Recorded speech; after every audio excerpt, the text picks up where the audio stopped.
Good evening. Hello, everybody. Happy Friday. I got no sound in my ears here. What's going on? I can hear the TV in the living room now. I got cookies ready to go in. I didn't mix them up or anything. I bought the little package of cookies that are ready to go in because I wanted to bless my husband with cookies without having to bake cookies on a show night. All right, what's going on here? Let's get that up a little bit. There we go. Hopefully I don't have too bad of an echo. It sounds super loud to me, but we'll see how it goes. Anyway, happy Friday. Hi, Tennessee woman. Who else is here? I saw there was like 8 of you waiting. Enlighten's here. I'm here. Well, that's all we need for a party. Kay's here. Hey, guys, if you are watching on Apple TV, you probably can't see the comment section. So I decided I would say this since I know you can't see the comment section. So if you would just hit, as soon as I'm done saying this, just hit pause, hit the like button, and then hit play. That's it. If you're watching and you haven't hit the like button, go ahead and hit the like button. I don't know if you guys know this. I go to a bunch of different people's chats because for me, Rumble is home. Hi, Lady Jax. And it's really important for me to help build other people's communities. So I watch a lot of other shows and I participate in a lot of other chats to kind of help keep the chat rooms positive and donate to other. If you guys have seen me in other chats, you know I donate to other podcasters. So I watch Wendy Bell Radio is a great one. If you guys aren't watching Wendy Bell Radio, she's on every morning from 9 to 12, and she's incredible. She is the female Rush Limbaugh of our age. She's really, really good. If I also participate in Dan Bongino's chat, in the LFA chats, Badlands chats. Hi, Rashish. And so I always like in those chats because every time you hit like, I don't know if you guys know this, but every time you hit like on a Rumble video that you're watching, that earns that podcaster a penny. And it doesn't seem like much, but if people do that consistently over time, it really adds up and it doesn't cost you anything. You just have to hit the thumbs up. So if you do that for me as you're coming in throughout the show, if you've not had a chance to hit the like button, hit that, hit follow.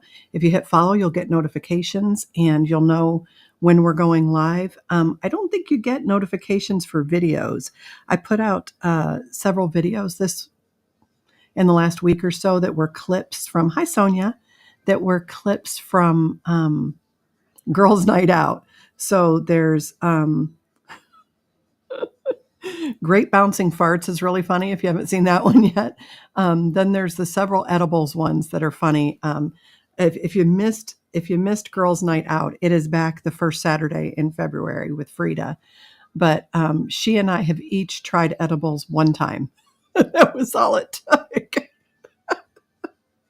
And mine was actually, to be fair, mine was for medical reasons, and I was in a state where it was legal, so I didn't do anything legally or morally wrong.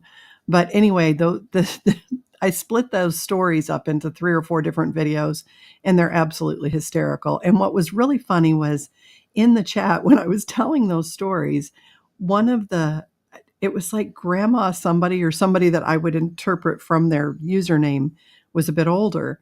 And, like my age or older, 53 or older. And she was talking about having eaten brownies, I think, or done edibles with her grandson. And he was crying. He's in the hallway crawling to the bathroom. And he's telling her he needs to go to the hospital because he can't walk. And that video of that is hysterical. 787, hi. So I'm so glad to have you guys. There's been a bunch of news that's happened that I didn't get to talk about. So I tried to keep to things you probably haven't seen yet because I hate to inundate you with stuff you've heard a million times. And most of my Rumble folks are really up on things. So I try not to test your patience. Hey, babe. Yeah, oh, you put him in, didn't you? Yeah. Thank you. He's got the cookies in.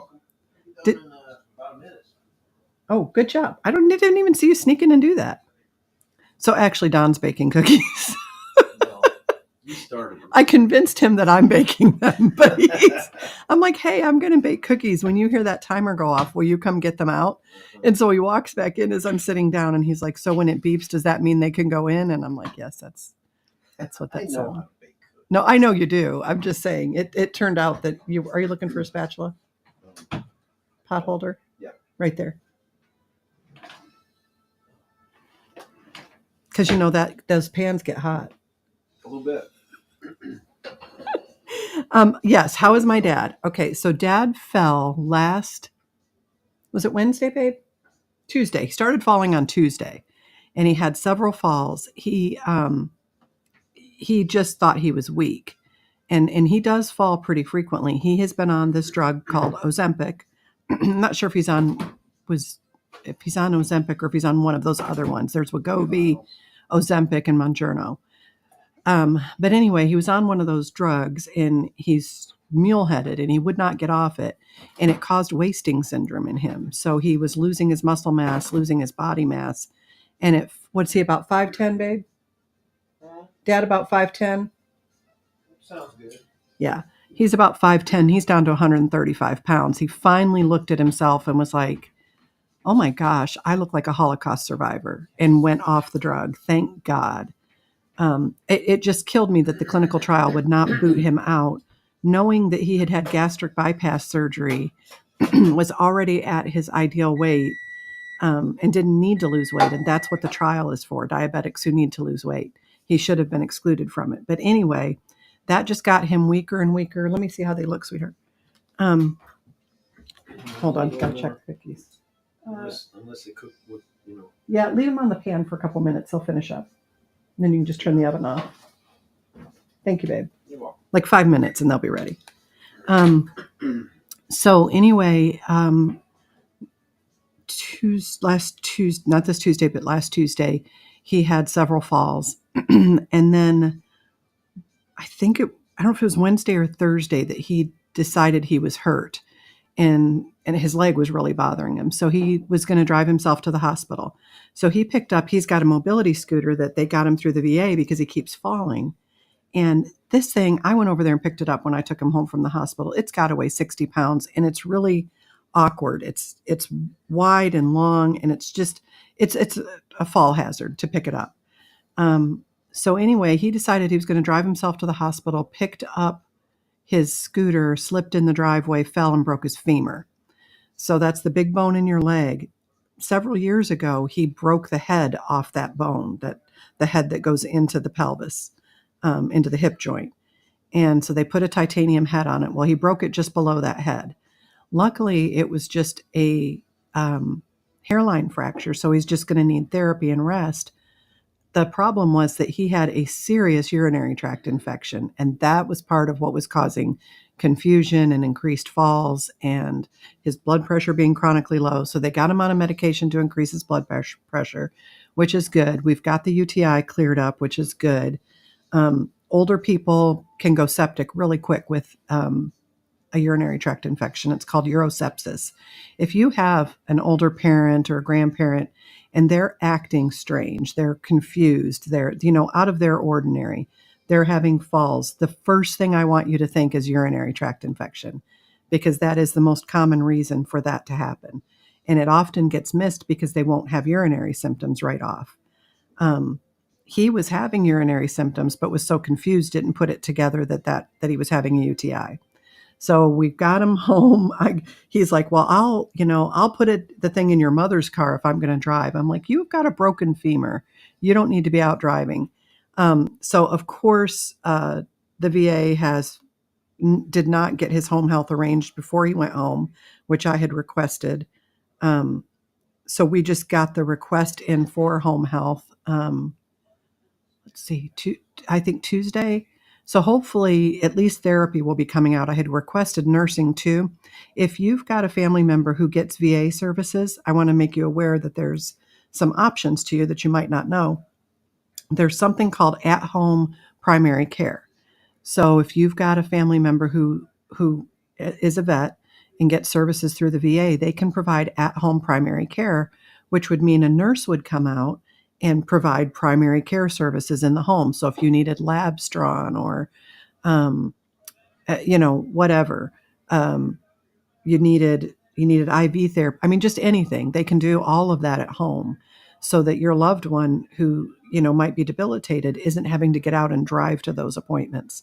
And so we've had probably about 6 inches of snow, which is quite a bit for Kentucky, but not unusual.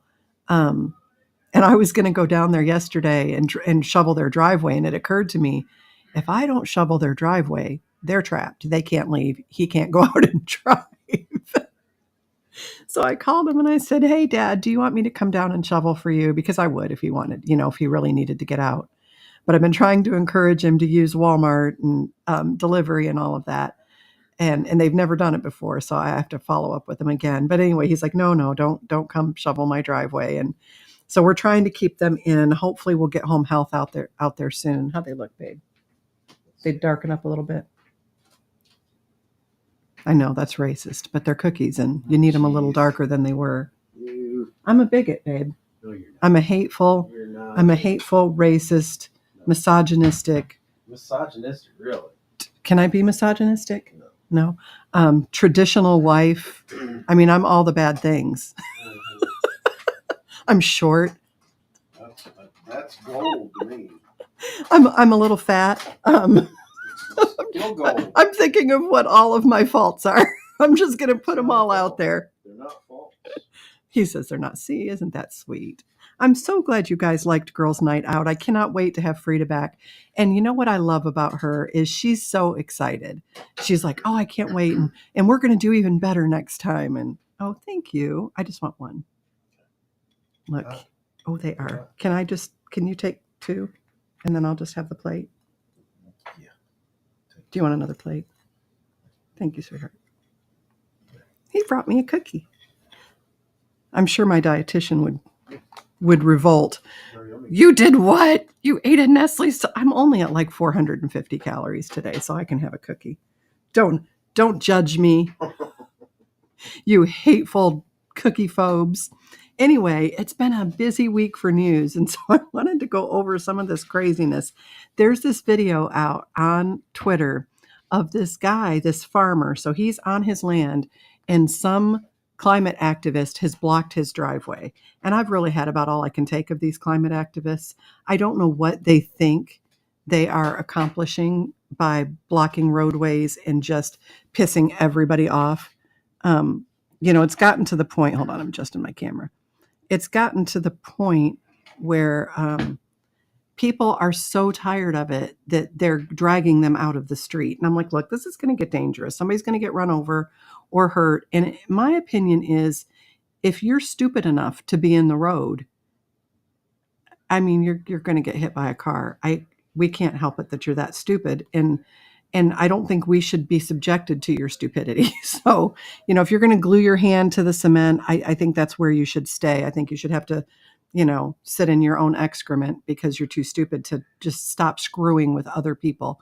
Run for Congress, join organizations that actually clean up and do things. But just being obstructive, that makes you a dick. Stop it. We all hate it. It just makes me want to get a bigger vehicle that requires more gas. So quit. Tennessee woman says, we had 8 inches of snow, just plowed the road yesterday. Tennessee woman, where at in Tennessee are you? I've been meaning to ask you that. You don't have to give like area. I don't want you to give up your exact location, of course, but I'm going to play this for you guys because it's hysterical. Let me make sure you can see it. Yeah, you can still see it. Okay, here we go. Hopefully we've got sound.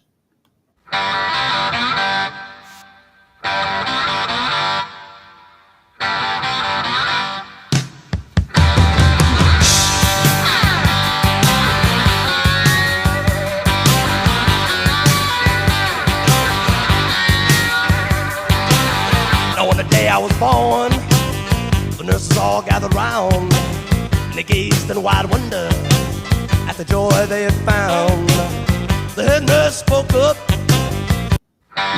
Okay, wait, hold on.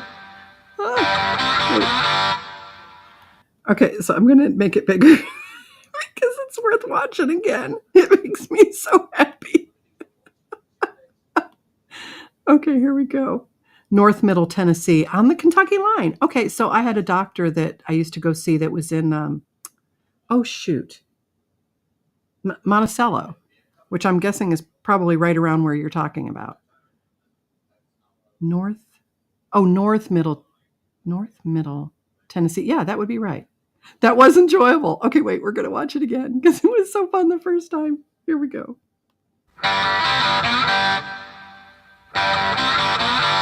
Look at him try to beat up the bulldozer. Yeah, you're tough.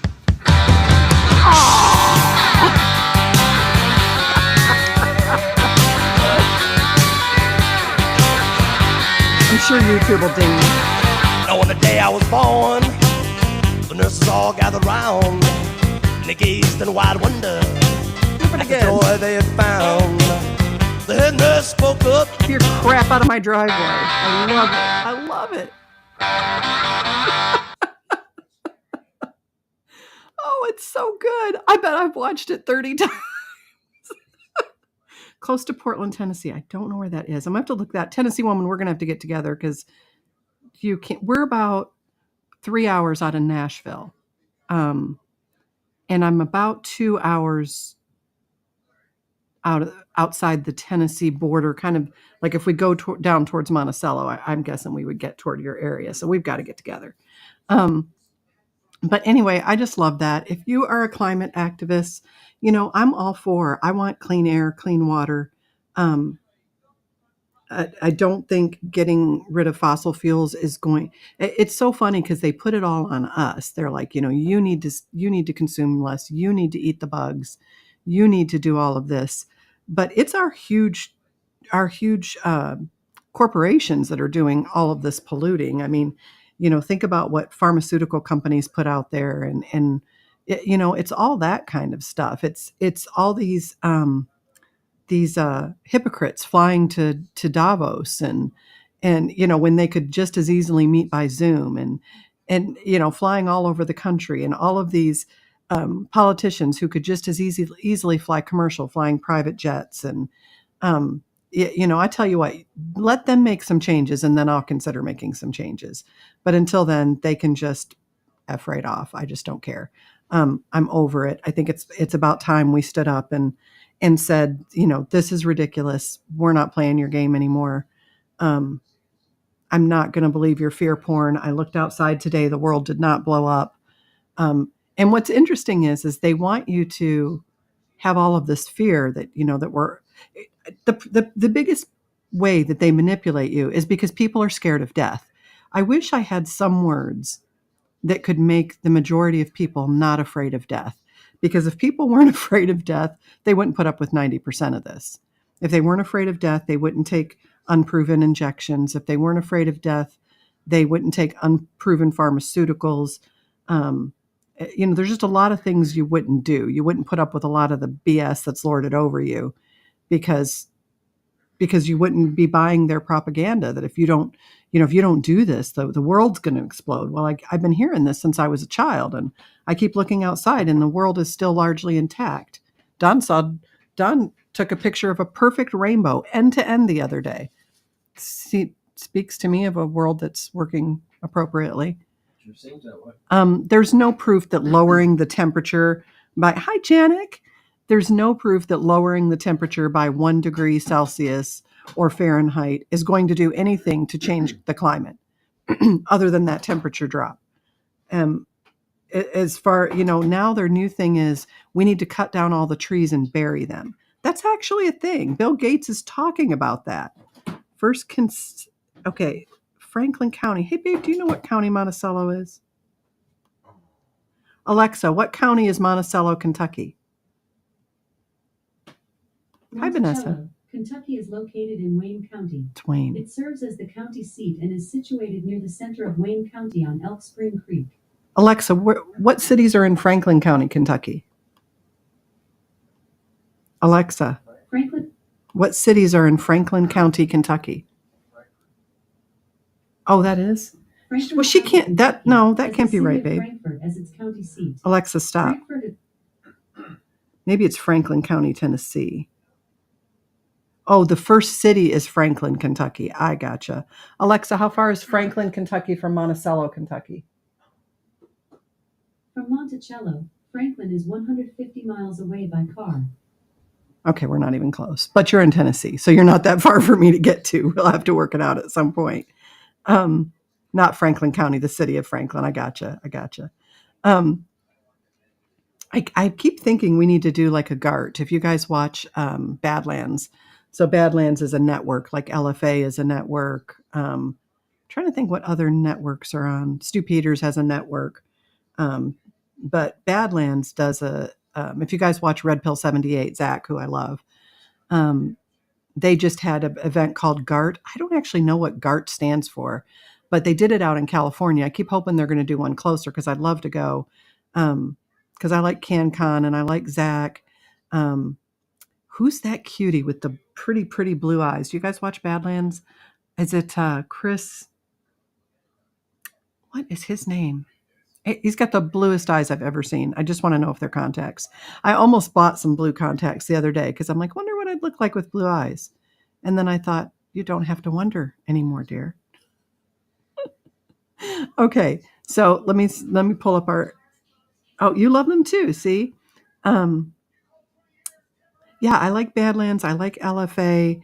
LFA's got the guy. Is it Shane? I can't think of his name. He does the incredible Trump impersonations. Vanessa says, I set my alarm to be able to attend your live. Your testimony has helped me so much. I'd love to translate your testimony into Spanish to share with the Spanish-speaking community. You should do that. My husband speaks Spanish, but not well enough to do that. Burning Bright. Yes, Burning Bright. Is it Chris Paul? I think it's Chris Paul. But I mean, I like John too. John's real, John Herod is real straight-laced, and he's the one that's got the really, really pretty wife. Is it Kate? But anyway, I like John. John took a while to grow on me because he's so monotone. But I think when he's with Zach, they just strike this perfect balance. And I like him and Zach together.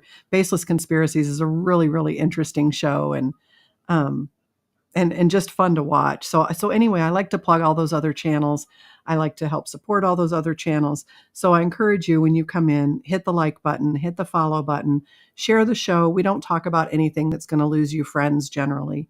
I mean, unless they're really, really uptight. But I try to keep it, I'm an equal opportunity hater when it comes to politics and politicians. And so I generally go on about the uniparty. But our first story is Trump 14th Amendment political challenger is arrested. And I just feel like that's a bit of karma. I'm so much trouble. Hold on. Burning Bright is Canadian, if I'm not mistaken. Well, those Canadians are beautiful. That's all I've got to say. He's gorgeous. Shh, don't tell Don. He won't know. As long as you guys don't say anything, he won't know. All right, let me make sure you can see this. All right. So you guys have seen all of these challenges to get Trump off the ballot in different states. Well, the guy who's bringing all these challenges has been arrested, which is kind of funny. And people are like, oh, it's rigged. It's because he went after Trump. And I'm like, oh, yes, because they're arresting everybody that goes after Trump. Give me a break. So this is by Nick Robertson. It's from Yahoo News. A Texas man who filed more than 24 challenges to former President Trump's ballot eligibility was arrested Tuesday on charges alleging he filed 17 sets of false tax documents to the IRS. John Anthony Castro was indicted last week on 33 counts of aiding the preparation. So these aren't his taxes. These are taxes he helped prepare of false tax returns. Prosecutors claim he ran a virtual tax prep business that provided customers with tax returns beyond what they were actually owed, defrauding the government. So we had a lady that used to work for a business that I used to run. Before she worked for us, she worked for a tax place, and she did this exact same thing. She totally got away with it. But he was indicted last week on 33 counts of aiding the preparation of false tax returns. They claim he ran a virtual tax prep business that provided customers with more taxes than they were, or returns than they were owed. He would promise a significantly higher refund than taxpayers could receive from other preparers and on many occasions offered to split the additional refund with taxpayers, prosecutors said in court documents. In order to achieve these larger refunds, Castro generated false deductions that were not based in fact and which were submitted without the taxpayer's knowledge. Castro was busted by an undercover police officer, prosecutors outlined, who posed as a customer for his tax services. While a reputable tax preparer promised the undercover agent a $373 tax return, Castro instead claimed he could get $6,000 and offered to split the difference in extra cash. The tax forms Castro then filed on behalf of the undercover officer contained nearly $30,000 in fraudulently claimed deductions. Castro is also a 2024 GOP presidential candidate. Who knew? A long-shot bid that has gained little attention outside his legal challenges to Trump's ballot eligibility. Castro has filed challenges to Trump's ballot placement in 27 states. See, this is just karma biting you in the butt, claiming that Trump's involvement in the J6 Capitol riots, which he was not involved in, violates the 14th Amendment. Oh, I got a sneeze coming. It's stuck, of course. Nope. Maybe. I don't know. I don't know what's going to happen with this sneeze. I'm right on the verge. So close. He was indicted on the same day that his ballot challenge in New Hampshire was dismissed. His attempts have also been thrown out in Florida and most recently in Nevada on Tuesday. While multiple 14th Amendment suits remain pending, none have gained significant traction. However, other challenges to Trump's eligibility using the same arguments have succeeded, with attempts in Colorado and Maine, both taking Trump off the state's ballot pending action from the Supreme Court. So I would not say that those have succeeded because we're still waiting on the court to rule. Castro told The Hill that he denies wrongdoing and believes the cases are politically motivated. Okay, an undercover policeman caught you, so I doubt that that's, I mean, you did his taxes and you put in $30,000 worth of refundable stuff that he shouldn't have had in there. But I'm sure it's just people coming after you for no reason. He said his firm settled the tax return matter with the IRS in 2021, claiming that certain clients misrepresented tax law. Castro said his firm paid back about $700,000 okay, so if they had to pay back $700,000, then they were wrong. I don't believe this was all the taxpayers since he was splitting the money, and I'm guessing they can trace that. And just because the money was paid back doesn't make the crime part of it go away. You probably won't have restitution because of that, but you still have the crime of fraudulently filling out tax returns. I don't care if they offered me 1 day probation and a slap on the wrist in exchange for a guilty plea, he said. This is going to trial. I'm going to convince all 12 jurors that I am 100% innocent and that this is political retaliation. He's just got unending stupidity or balls. I don't know which. He's going to convince him. All right, you do that. You do that. You let me know how that goes, because the IRS doesn't keep fastidious records. I'm trying to get to our comments. I am doing well, Summer Rose. It's good to see you, sweetheart. Did we get everybody? I think we got everybody's comments in. All right, so there's that one. And I'm sorry you couldn't read that. I had it too far over. I'll figure it out yet. Okay, next story. California law allows non-U.S. citizens to become police officers. Oh, thank you, Summer. I wanted to talk to you about this, you guys. So there are some things to think about when you're thinking about what you're going to allow people who are not here legally to do. I was having a conniption fit yesterday when I got my ballot in Nevada because I didn't see Trump on it. Several hours later, I found out we caucused for him. And to say, yeah. I didn't realize you guys caucus. No, I don't want to ban her. I just want to take the comment off. Okay. So there are some things to consider when you decide what people who are here illegally can do. Oh, you never caucused before. That's cool. I don't know what state are you in that you're going to caucus? Are you in New Hampshire? No, you said Nevada, didn't you? Yeah, Nevada. I didn't realize that was a caucus state. Our governor in Illinois took his toilets from one of his properties to avoid paying taxes for it. For the toilet? For the property? Illinois. Oh, is that Pritzker? Yeah, he's a piece of work. Nevada. Yeah, the Iowa caucus was just you show up. What'd you have to show up by 7? I think they lock the doors. You listen to the pitch. You vote. You leave. That's it. But anyway, you want to think twice about allowing people who are here illegally to be involved in law enforcement. And the reason for that is, one of the reasons is because we know a lot of these people are linked to the cartel. They either owe the cartel money because the cartel, gave them passage or got them here. And so now you would have people who actively owe the cartel money in law enforcement. Can you see where that might be a problem? Like, wouldn't you could actually have the cartel then, which I'm sure they are to some degree, but it would be much bigger if you let illegals become police, because now you have people who are indebted to the cartel enforcing laws or not enforcing laws or looking the other way while this or that is happening, or shooting somebody because they've run afoul of the cartel. It's just a very, very bad idea. Nunes, do you think it'll be Nunes, Gabby? I've been puzzling on this all week on who it might be. Well, even if they did know our laws fully, I just think if you're here under illegal circumstances, that probably should disqualify you from law enforcement. I mean, that's just me.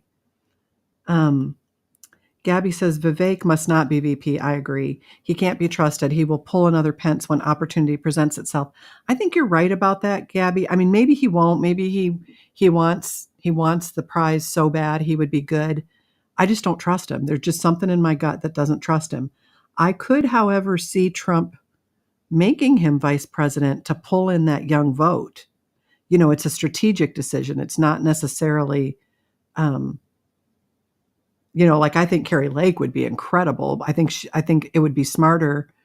I think they probably need her in Congress, but and she's running. I think it would be really smart to make her press secretary.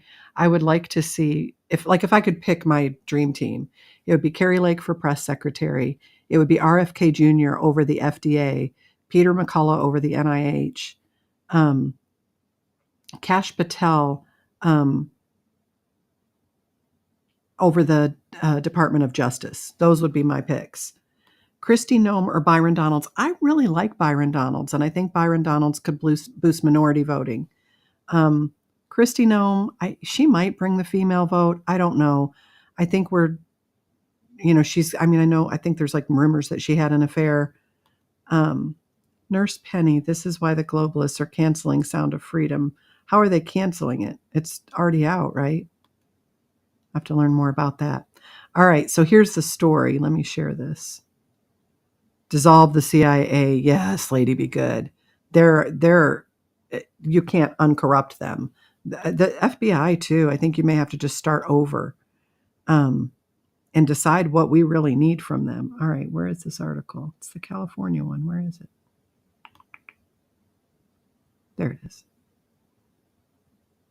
Janik agrees. Kash Patel should head the FBI or high in the DOJ. I agree with you. Okay, let me make sure you guys can see. What is with this cropping I've got on here? It's terrible. Hold on. Give me a minute. I'll fix it. By golly. All right. That'll work. Okay. So new California law allows non-U.S. citizens to become police officers. With the new year comes, and this is, does it say who it's by? This is by Marcella Lee at CBS 8. With the new year comes new state laws, including a 2023 law that changed the qualifications to become police officer in California. With the new, well, they already said that. Now, anyone who can legally work in the state under federal law can be a police officer, regardless of citizenship. CBS 8 cleared up some misconceptions about the new law by going directly to the state senator who wrote the bill and talked to San Diego Police Officers Association about their concerns. The San Diego Police Department has lost over 500 officers. So this is the thing. They did this whole thing where they ran out so many officers, and now they're scrambling for officers, and rather make it conducive for those officers to come back, we're going to hire people who are here illegally. So they lost 500 officers since July of 2020. That's drastic. We need everyone we can to be able to be a police officer.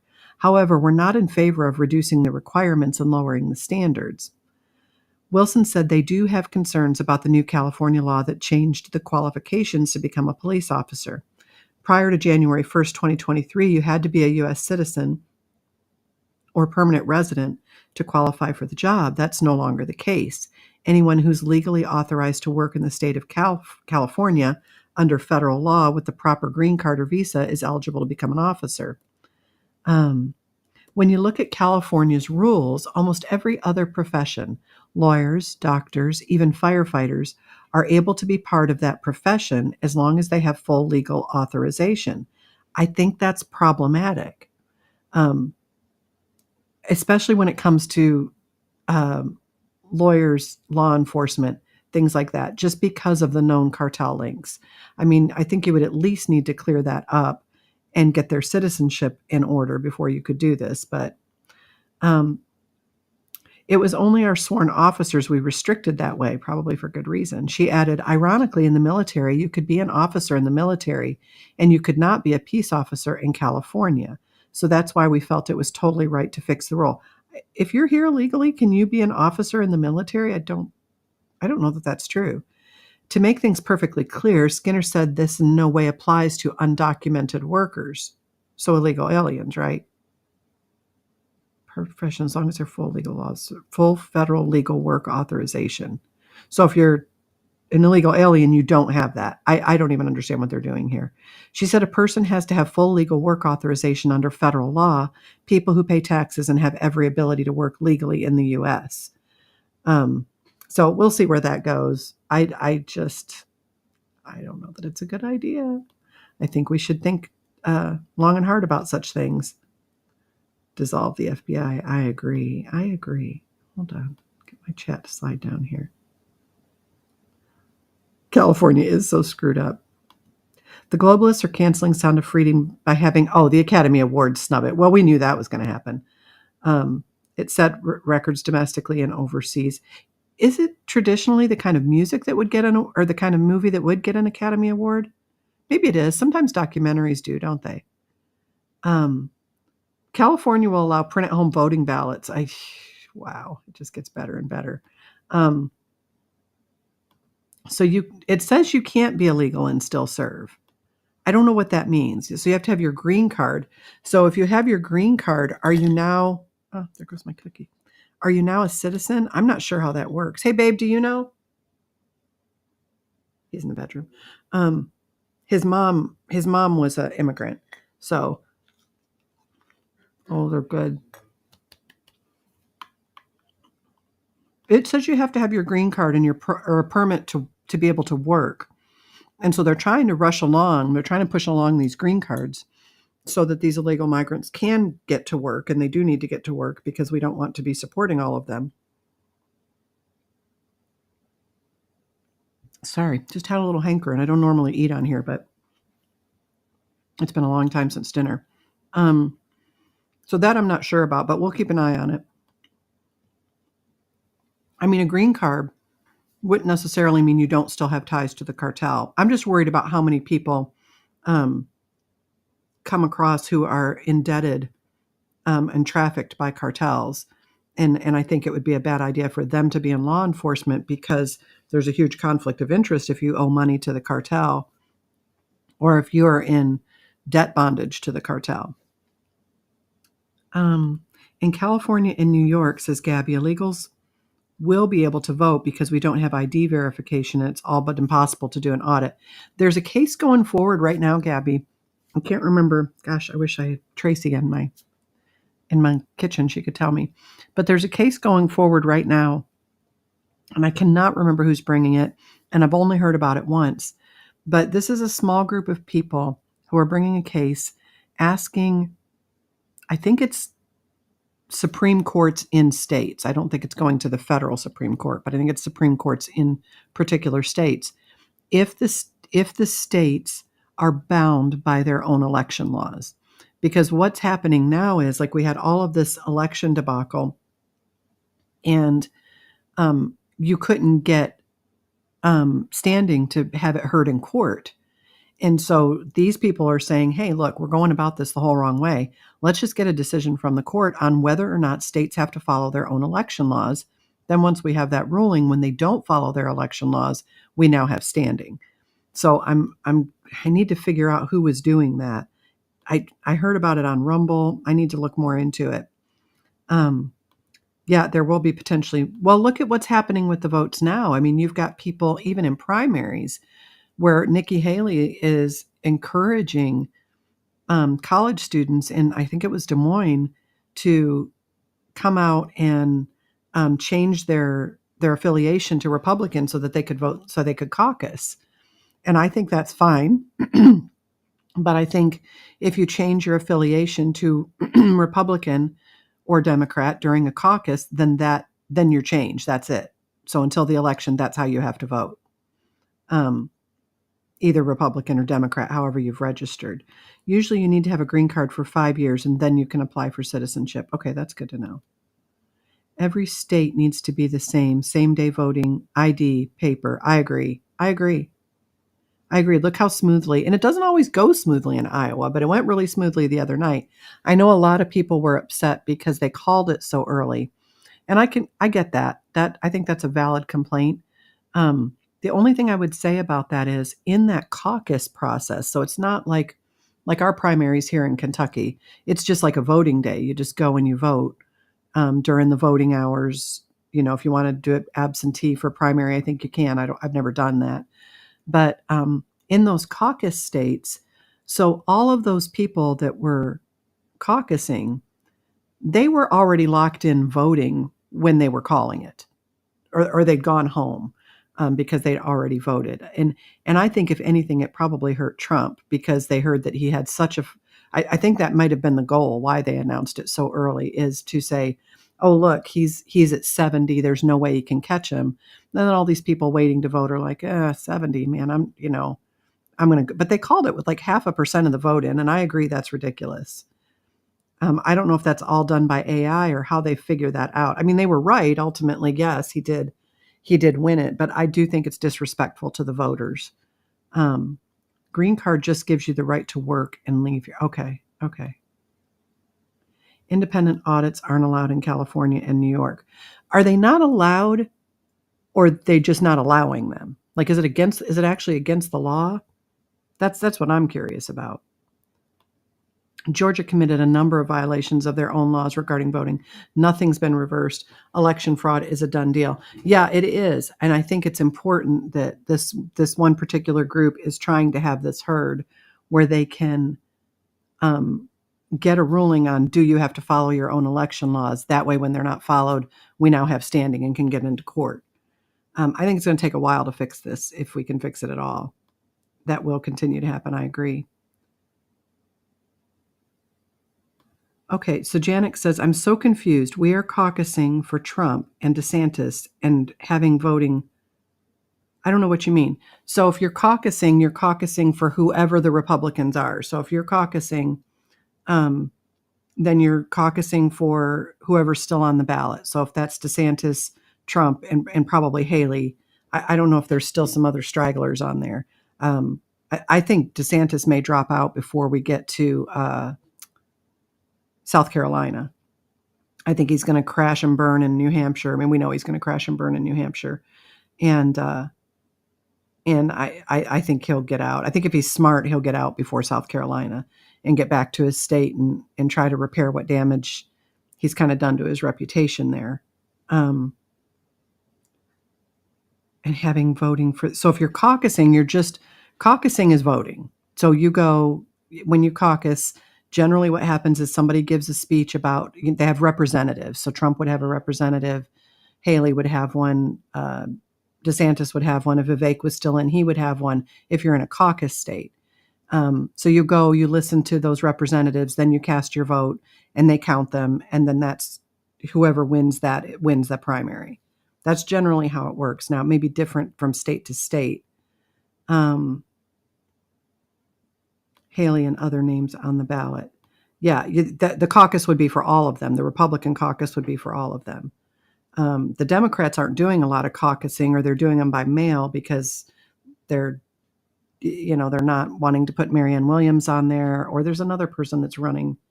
There's a guy that's running. I'm not RFK Jr. because he's going to try to run as an independent, which I don't think is going to work. But and I don't dislike him. California, New York does not allow an outside organization or agencies to audit their election. It can only be done in hours in office. Yeah, the fox guarding the chicken coop. Yeah, you're right. That's like that would be like allowing nurses to investigate complaints against themselves. Oh no, I'm sure I gave the right medication, and I looked into it, and I did. It wouldn't work anywhere else. It is just such a conflict of interest. I'm amazed that they get away with it. But, it's come to light, and I think that's a big deal. All right, so our next one is on Epstein. This guy's just never going to go away. Get that so you guys can see it. Hold on. Let me fix. This is from the Gateway Pundit. Epstein docs. Hillary Clinton sent henchmen to intimidate victim. Footage of Clinton sex tapes backed up on USB sticks. Ruh-roh. Payouts from Clinton Foundation, FBI cover-ups. This is by Christina Layla. She does such a good job. She does a lot of writing for the Gateway Pundit, and I like her work. Another batch of documents from a defamation lawsuit related to Jeffrey Epstein were released on Monday morning. Now, this is older. Yeah, this is January 8th, but I didn't hear a ton about it. The Gateway Pundit obtained the 17 new documents on Monday, and they are explosive. The new documents, which were reviewed by this reporter, reveal there are alleged sex tapes of Bill Clinton, Prince Andrew, and Richard Branson. When my friend had sexual intercourse with Clinton, Prince Andrew, and Richard Branson, sex tapes were in fact filed on each separate occasion by Jeffrey, said the witness Sarah Ransom. Bill Clinton, Prince Andrew, and Richard Branson's faces are all clearly identifiable in the alleged tapes. Thank God she managed to get a hold of some footage of the film tapes, which clearly identify the faces of Clinton and Andrew and Branson having relations with her. There's stuff there I can't read that you can see. So she also had to have relations with Clinton in Epstein's New York mansion just off Fifth Avenue on numerous occasions. It's the New York mansion we spoke about yesterday. I, too, was forced by Epstein to visit regularly, and if I didn't turn up, he would personally come and find me wherever I was hiding.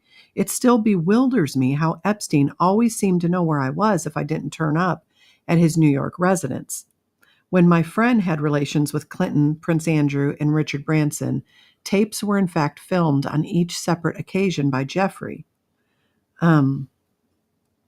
According to the witness, Hillary Clinton sent her henchmen to intimidate her friend after she went to the police in 2008 to report she was forced to have relations with Bill Clinton, Richard Branson, and Prince Andrew on video.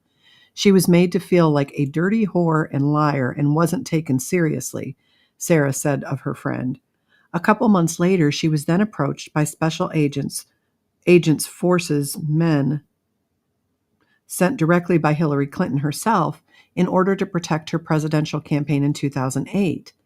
They heavily, oh, Christina, you got to watch your typos here, honey. They heavily intimidated her, ruffled her up. I think they mean roughed up. Luckily, she took photos as evidence and was then forced to sign a confidentiality agreement, which ensures that she can never come forward publicly implicating her husband, the witness said. Also, according to the witness, her friend was given a substantial payout directly from the Clinton Foundation to keep quiet. She was then given a substantial payout directly from the Clinton Foundation to keep quiet. They just said that. She's 1,000% certain that the FBI did a cover-up, and she has the individual names of Hillary's special agent officers involved in intimidating her. She was then forced against her will to sign a legally binding confidentiality agreement on Hillary's behalf for her eternal silence. If she breaks this agreement, she is dead, the witness said. The witness alleged she has footage of the Clinton, Branson, Andrew tapes backed up on several USB sticks and said she has a kill switch just in case something happens to her. Bless her heart. Unfortunately, I cannot send you the footage without her consent due to massive consequences to her safety, but I can confirm that I do have footage in my possession. I have backed up the footage on several USB sticks and have securely sent them to various different locations throughout Europe with only one other person close to me knowing where the locations are, just in case anything happens to me before the footage is released, the witness said. So then there's the link to all the documents. That's on the Gateway Pundit if you guys want to go and read that. But I love that it's coming out. I love that these poor girls, I believe I saw that, Rashi. Did you see that? That Megyn Kelly said that we may be hearing more from Jeffrey Epstein and maybe even directly from him. Now, here's my take on that. That could mean from a tape. Jeffrey Epstein may have been smart enough to also have a kill switch. And every day, I think it would delight me to no end to find out that he had a kill switch and that this all just gets leaked and comes out and all these people get nailed for what they've done to these women and these girls. It's just horrible. I don't know if he's still alive or not. It's one of my favorite conspiracies to think about. Is he still alive? Is he being hidden by the FBI? Is he in witness protection? I mean, it's one of those things I feel like we're never going to know. Like we're never going to know for sure about Kennedy. We're never going to know for sure. I mean, although we all pretty much have made up our minds, we're never going to know for sure about the lab leak, but I feel pretty solid that it was a lab leak. All that kind of stuff that I just would love to see scrubbed out. I would love to see it come out in the light of day and for these people to just be nailed to the wall on it. Can't wait until it all comes out. I hope it does. I hope it does. I don't have a lot of faith that it will. Okay, then there's this other story that I didn't hear anywhere else. And you guys tell me if you've heard this one. Hold on, I'm going to chew my cookie and get this.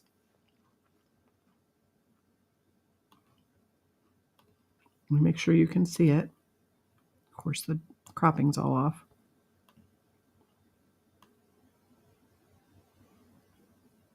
Hang on a little minute. I'm fixing it. Okay.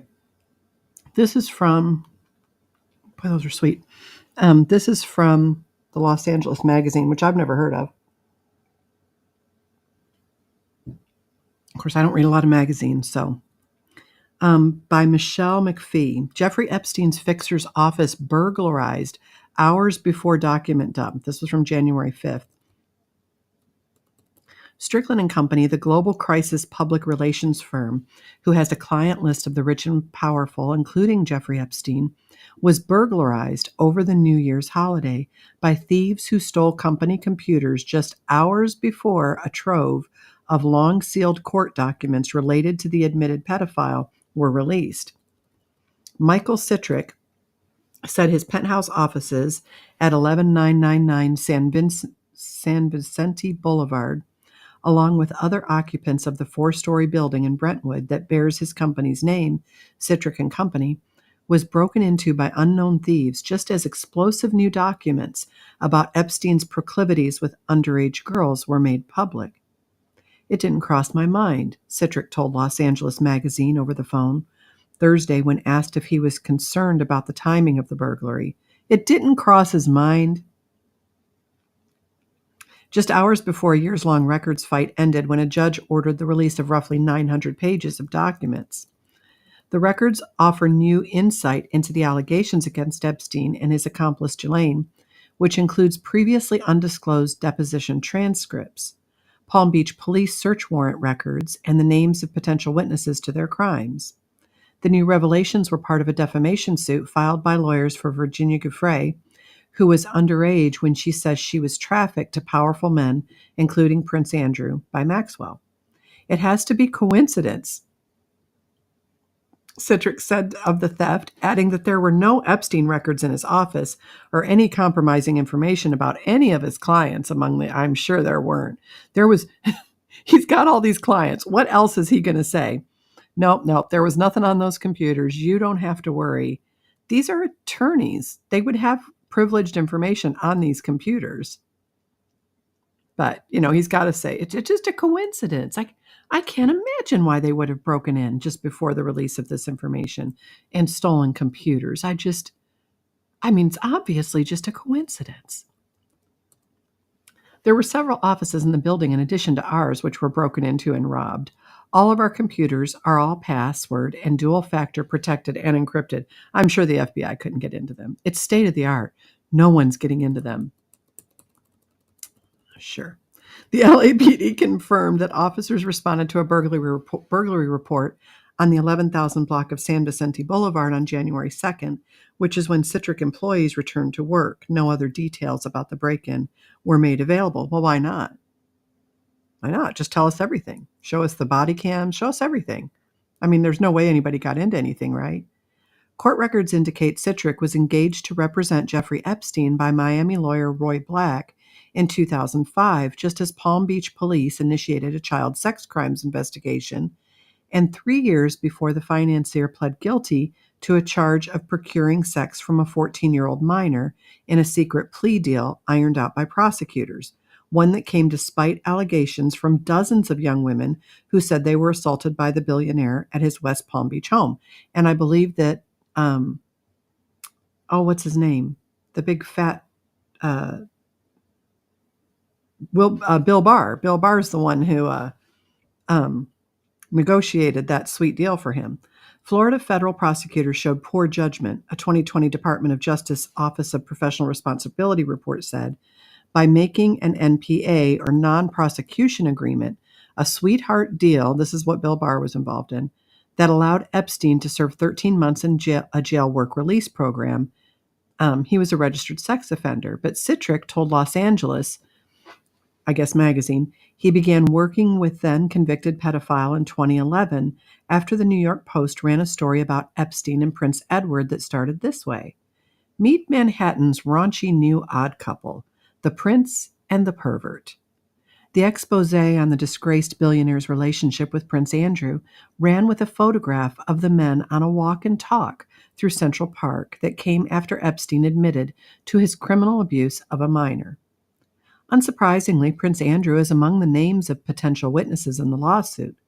Giuffre produced a photo of her with Prince Andrew as evidence, and a Palm Beach police report details a search warrant executed at Epstein's home at 358 El Brillo Way, describes a lot of naked girls and photographs throughout the house, and notes that Epstein's attorney, Alan Dershowitz, had tried to malign at least one of the accusers cooperating with the detectives. I don't know where I stand with Alan Dershowitz. I'm curious to hear what you guys think. It's unclear if Citric played any crisis management role during the time of that police investigation, and the public relations wizard says that he was never in the same room with Epstein. Court records reveal a contract between Citric and Jeffrey Epstein dated on November 4th, 2005, with an agreed-upon non-refundable retainer of $30,000 as a minimum annual fee, plus an hourly rate range of $165 to $650, depending on the person performing the services. There's also a success fee mentioned in the contract, customarily requested by Citric & Company. If we believe we have performed a service for a client, which result in significant benefits to the client beyond those we believe a normal public relations firm could achieve. It remains unclear how much Epstein was billed for Citric's services or what his company did from the time his firm was engaged until Epstein, according to a lawsuit, stopped paying his bills, which led to the lawsuit.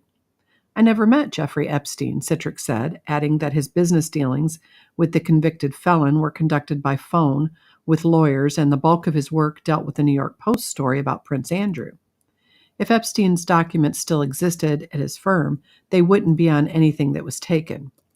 Epstein, who authorities say took his own life in 2019 while awaiting trial on federal sex trafficking charges and conspiracy charges, was hardly Citric's only controversial client. His crisis management firm most recently made headlines when it repped Harvey Weinstein as allegations stacked up against the disgraced Hollywood mogul in the fall of 2017. Citric dumped Weinstein as a client in April 2018, years before an LA judge sentenced him to 16 years in prison last February. The 71-year-old movie producer is already serving a 23-year sentence after a conviction on rape charges in New York. But it's not just the sexual deviants who seek out Citric when they're embroiled in a high-profile scandal. Los Angeles Times owner, biotech billionaire Patrick Soon-Shiong is also represented by Citric. He called upon the firm when he was embroiled in two 2017 scandals. One involved a lawsuit filed by Cher that claimed he manipulated stock prices for a cancer drug. Interesting that Cher brought that lawsuit.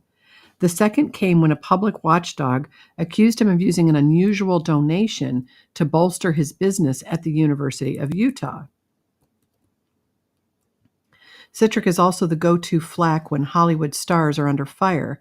Paris Hilton, Halle Berry, Christian Slater. Anybody who is anybody turns to Citric when they are in trouble, but there's nothing on those computers, you guys. There's nothing on them. There's nothing. He even wrote a book called The Fixer, Secrets for Saving Your Reputation in the Age of Viral Media. Los Angeles described his firm this way in 2006.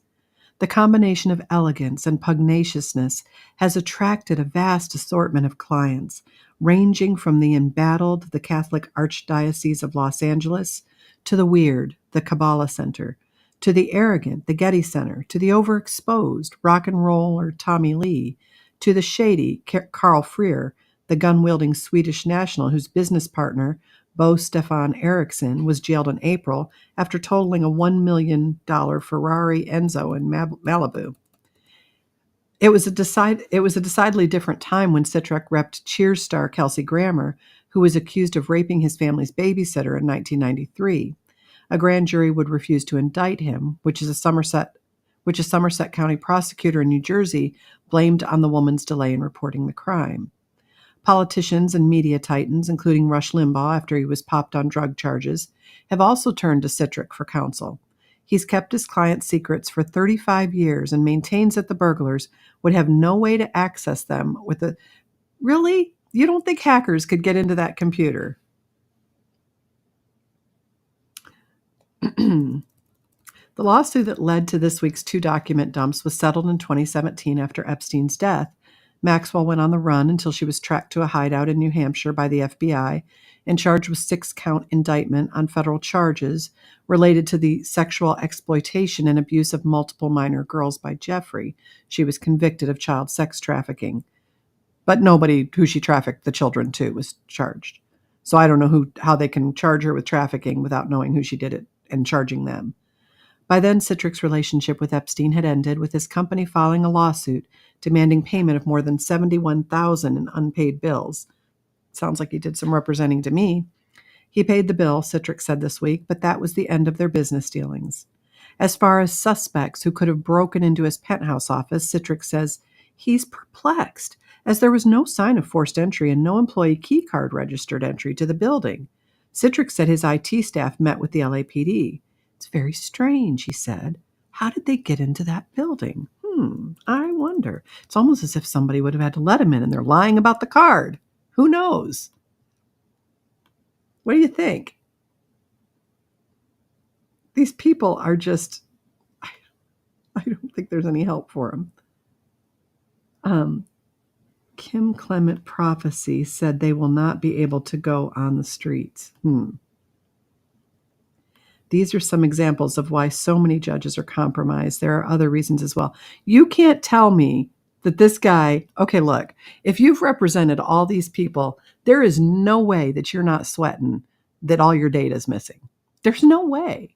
You have to say there's no way they could get into them. These are, encrypted and all of that.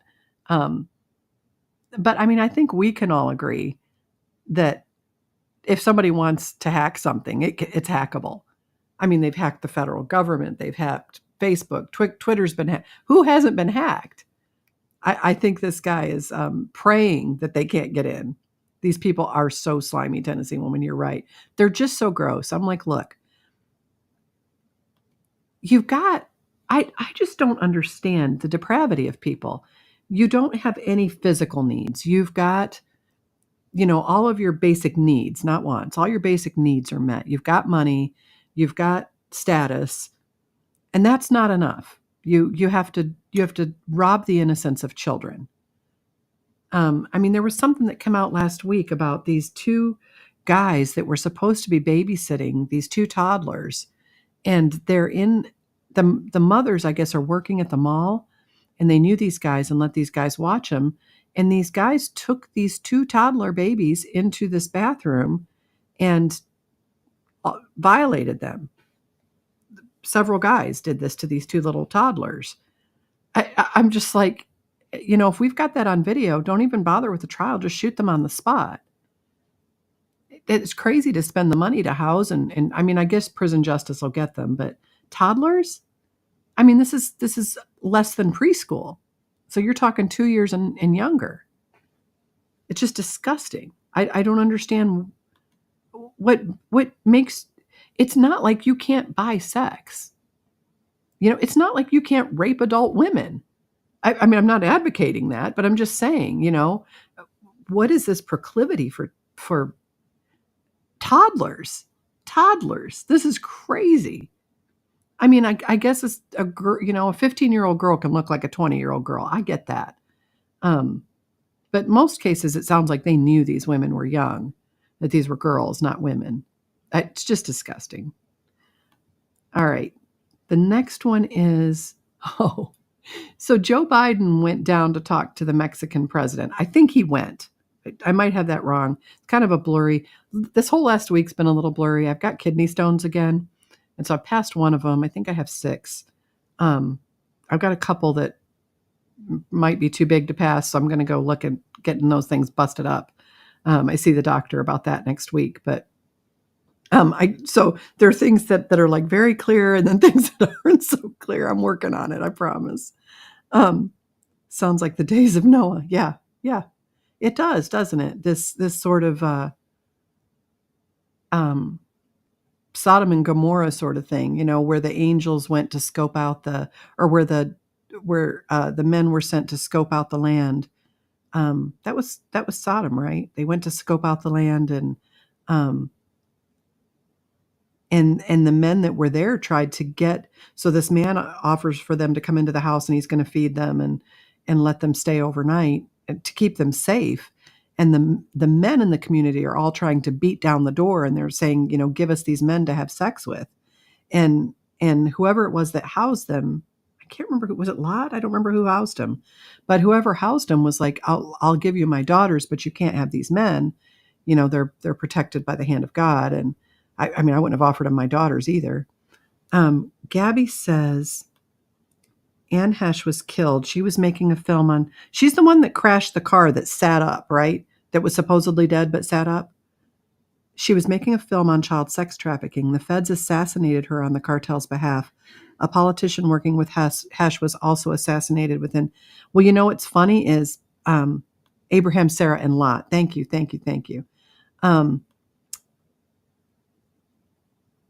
What was I thinking? Hold on, let me look back at that comment. Oh, people were asking. So Marjorie Taylor Greene is trying to open up an investigation into Fannie Willis in Georgia, and Kemp passed on it. And people are like, what is going on with Kemp? Well, what is going on with Kemp? If you guys don't remember, Kemp's daughter was dating this guy who worked for Kemp. And this guy's driving on a completely clear day, and his car explodes. Now, they chalked it up to a traffic accident. The policeman or FBI or whoever it was that was the engine was like way far away. This blast was heard for miles. No one was near him when it blew up. The person who was investigating this, and I don't remember what branch of law enforcement that was investigating it, also ended up dead. And so I think they've got something on Kemp, or they're going to off him if he says anything, because he seems to be running from everything. Yes, later Lot's wife turned into a pillar of salt. Debbie, it was so funny. I was watching Andrew Klavan. If you guys don't watch Andrew Klavan, really, really smart commentary on Rumble. Klavan. There are no E's in Klavan. But Andrew was talking about this. I don't know the name of the performer, but he does this video where it looks like he's having intercourse with the devil. And now he's got this one where he's like pretending to be Jesus. And I just, as soon as I saw it, I'm like, Lord, come on, pull the pillar of salt trick out just one more time. One more time. Turn this guy into a pillar of salt. I just want to see it. Like, he didn't do it to Kathy Griffin when she told Jesus to suck it, when she won whatever award it was she won. And my little boy was young. My youngest was young. And when he saw that, he turned his head and he covered his eyes. And I'm like, what? And he looked back and he said, she's still alive. And I said, right. He said, did you hear what she said? Little Nas. Yeah, that's it. Thank you, Summer. He said, did you hear what she said? She said, people get up here and they thank God. Well, I'm not thanking God. This is my God now. Suck it, Jesus, or something like this, right? And Jake was mortified. He was mortified. And he looked back and he's like, she's still alive. And I'm like, yes. And he said, why didn't God strike her dead? And I'm like, because his forgiveness is unfailing, because he wants her to turn and know that he loves her and he wants her to love him back. And he's giving her that opportunity. And Jake was like, he should turn her into a pillar of salt, Mom. I couldn't argue. And it was so funny because this was like around the time we got cable, and I hadn't had cable when they were young. Like Jake was maybe 8 or 9. Because it was just so vile, and I worked a lot, so I couldn't always be there to monitor what they were watching. Well, Jake had never seen BET. And there was this song on, they're just flipping. There's this song on BET, something about your money. I can't remember what it was, but these women are half naked and just basically having clothed sex on stage, if you wanted to call it clothed. And Jacob's like, my eyes. And he said, Mom, why is that man's wife dancing around like that? And I'm like, honey, I don't think that's his wife. And he's like, why would a woman have so much of her clothes off around a man that's not her husband? I'm like, baby, that is a good point. I don't know, but you are absolutely right. EVs can be remotely hacked. Anne Hesch's vehicle was hacked. She was killed. So is Anne Hesch the one that was driving? She had been to like her hairdresser, and then she crashed, was being very erratic, crashed into something. The ambulance gets her, and they've got this video of her sitting up on the gurney. They've got her covered like she's already dead over her face, and she sits up. Is that the one? I think that was Anne Hesch, because people were going on that she wasn't dead. That politician working with Hesch also had her vehicle remotely. Okay, I got to look into this. This is way more information than I know. Yes, Hesch and the politician both had EVs. Okay, I got to look into this. I don't know anything about this. Gabby, my email address is in the description. If you have any links, will you send those to me? Lady Be Good said, just was watching Salty and he showed Anne Hesch accident from the helicopter. Yes. Okay. This is the one. She actually sat up while on the stretcher before getting, it's so funny that we're talking about that tonight. And then he did a thing on it. I saw that. I'm like, she's clearly not dead. Out of the mouths of babes. Yeah. Well, this is my same child who became less virtuous as he got older. He's standing one night. He's standing in front of the evening, like dinner time, in front of the glass door at the front of the house. And he's just got boxers and a t-shirt on and he's dancing. And I said, Jacob, that's not a good idea. Boxers are notorious for not holding onto your guys very well. They're going to end up, flopping out and everybody in the whole neighborhood's going to see him and you're going to be super embarrassed. And so he kept dancing because he's Jake. Salty showed it minutes ago. So he's standing there, right? And he continues dancing. And I said, you know what? Keep it up. And they're going to come and haul you off to the booby hatch. And he does, oh, Mom. I said, what? I said, do you know what a booby hatch is? And he said, do you know what that is? And I said, yes, it's an insane asylum. And he said, Mom, a booby hatch is not an insane asylum. It's either a bra or a strip club. And I'd be glad to be hauled off to either one. So much for my virtuous young child. He was older when he said that. So does that tell us Anne is not really dead? Yes, no. Well, it tells me she wasn't really dead when she sat up. I don't know what happened to her after that. Anne Hesh and Ellen. You guys have got all the gossip. See, this is it. I don't pay attention to that stuff. Anne Hesh and Ellen DeGeneres had a relationship. There are billions of dollars in child sex. Oh, yeah. I'm aware of child sex trafficking for sure. I just didn't know all this stuff about, there's all this talk that like Anthony Bourdain, his girlfriend had been abused and that he was going to come out and tell that story. And then he ends up hung from his doorknob, which seems to be how they like to hang people who are inconveniently telling the truth. Patty, hi, sweetheart. Oh my goodness, I miss your face. Hi, honey. Well, that just made my night. I like that the rest of you are here too. I just haven't seen Patty in a long time. Okay, so I wanted to talk to you about Joe Biden going to see the Mexican president to work out our immigration crisis and tell you what really happened. Because it's not what you think. Is anything ever anymore? No. Okay, let me see if you can see this. Hey, that's not too bad. Sorry, I'm still munching on cookies. Actually, it's just cookie. Give myself a little credit for having some restraint. As I eat cookies. I think that boat's passed, hasn't it? That ship sailed. Okay. Let me get my. There were two. Wait. There were two. You guys are still on Anne Hesh. We're gonna have to do a show on that. Tea tonight. Why don't normies ever see things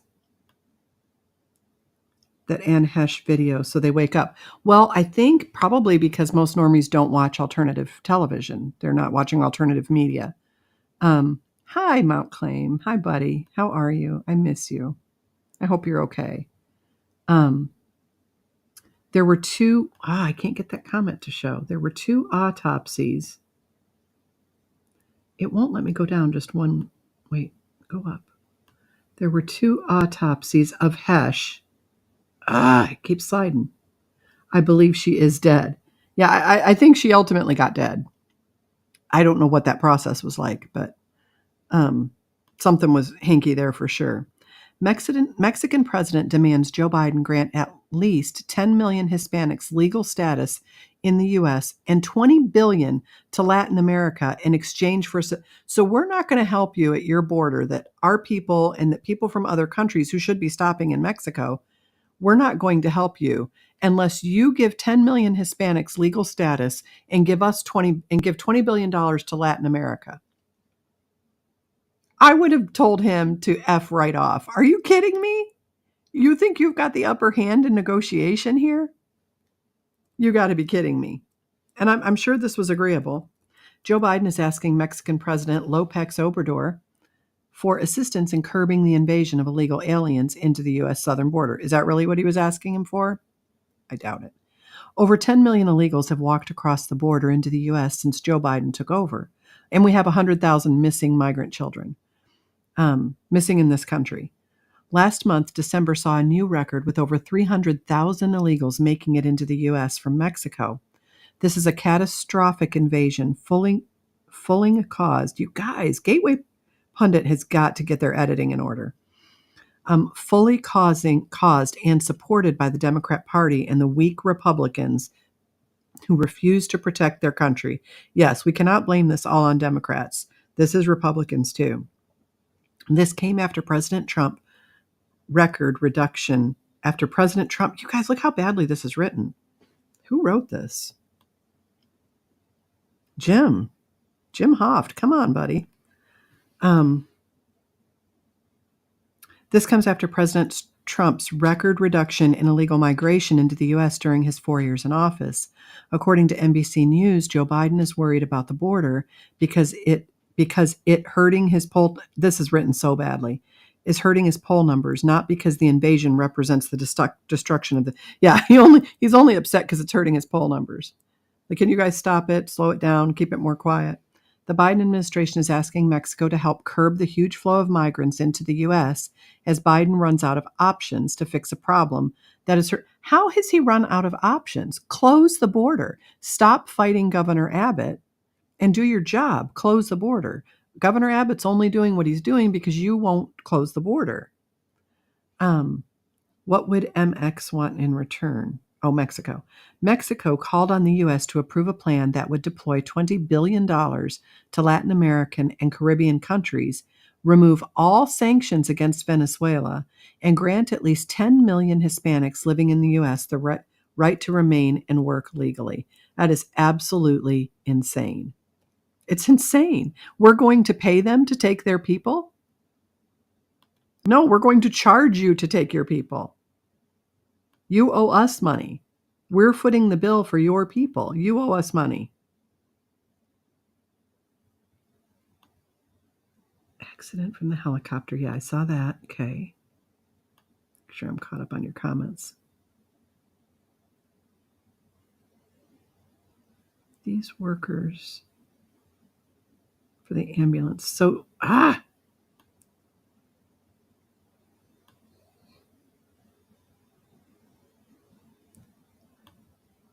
it just goes down to the most recent comment that's tell them to go pound sand. I agree. Use Rumble on laptop, but on the phone now. Okay. Okay, the normies. I'm caught up now. Anyway, that is just crazy. And I got to find Lady Be Good so I can take the comment off the screen. Here, I'll do this one and that one will go away. Tell them to go pound sand. Janik, I agree. Okay, so the next one. Oh, I think everything else I've got is health news for you guys. Cheers. Hi, Angel. Cheers from me and my mom, a.k.a. Fat Granny. Fat Granny was killing me last week. Oh, my gosh. She was totally cracking me up. Okay, so this next one is Chinese research. This is the newest virus. And I know you guys have heard about this already because you guys are so good on staying caught up. But I wanted to give some of my... of course, we're going to have to read the Gateway Pundit again, who can't seem to edit. This is by Jim again. Chinese researchers engineer deadly coronavirus strain targeting the brain and 100% kill rate in mice. Acknowledge potential human spillover risk. So there's something I want to remind you guys about. We've talked about this many times on my show. You can Google, let me make sure I've got it right. USA Today Biolabs. Here we go. Okay, I'm going to show you guys this one first. So I want you guys to know about this because I think everybody thinks these biolabs are all in China. And you're wrong. And no one talks about this but me, I think. And the USA Today, but this was a while ago in USA Today. So this is the page you can go to. It's just do USA Today Biolabs. And then you'll see this thing click up that says Biolabs in your backyard. And then you can look at your city, and I'm going to show you how to do that. So view your state, and then I'm going to go to Kentucky. Okay, so these are the 2 labs that they're listing. This doesn't mean these are the only labs, okay? These are just the ones that are listed. There's all kinds, like labs don't necessarily have to be registered with the federal government. The federal government doesn't even know how many biolabs are in this country or what levels they are. So University of Kentucky, which is in Lexington, which is about 20 minutes from here, has a BSL-3 lab. University of Louisville also has a BSL-3 lab. And so we can put in, let's see what states you guys are from. We've got, do we have Nevada in the house? We've got Tennessee. Let's look at Tennessee. Make sure you guys can still see it. Yep. Okay. So now we're going to look at Tennessee. View your state. Of course, Tennessee's down low. There's Tennessee. Okay. So here's the ones that are printed about. There may be others. You've got Nashville, Tennessee, the Microbiology and Environmental Lab. It's a BSL-3. So 3 and 4 are the highest labs. the ones that have the most scary things in them. St. Jude's Research Hospital, University of Tennessee Health Center in Memphis, Meharry Medical College in Nashville, and Vanderbilt in Nashville. And I think you can click on these. So let's look at the one in Nashville. So here's the Microbiology and Environmental Laboratory in Nashville. The Tennessee Department of Health uses its BSL-3 capabilities to work with tuberculosis, federal select agents. So select agents are the ones that you're supposed to get permission from the federal government to have, but we've found all kinds of colleges that are using them that did not get permission. Infectious diseases that require aerosol protection, said Woody McMillan, Director of Communications for the department. These are old, but this is the most recent I can find. The Department of Health is one of our 4 facilities in the state with a BSL-3 lab. Although the department does not directly track other labs, it does license the services the facilities provide and regulate some work that would be considered high containment. In addition to periodic inspection by the Centers for Disease Control and Prevention through the Federal Select Agent Program, the state labs conduct some of their own training exercises. They basically regulate themselves and partner, and they're supposed to report accidents. They do sometimes, they don't others. Partners with Oak Ridge National Lab for others. If accidents involve select agents do happen, the Department of Health voluntarily reports that information to the Tennessee Department of Homeland Security. So you can go in and you can look at these. If you've got a state and you want me to look it up, okay, hold on, I'll look up Illinois.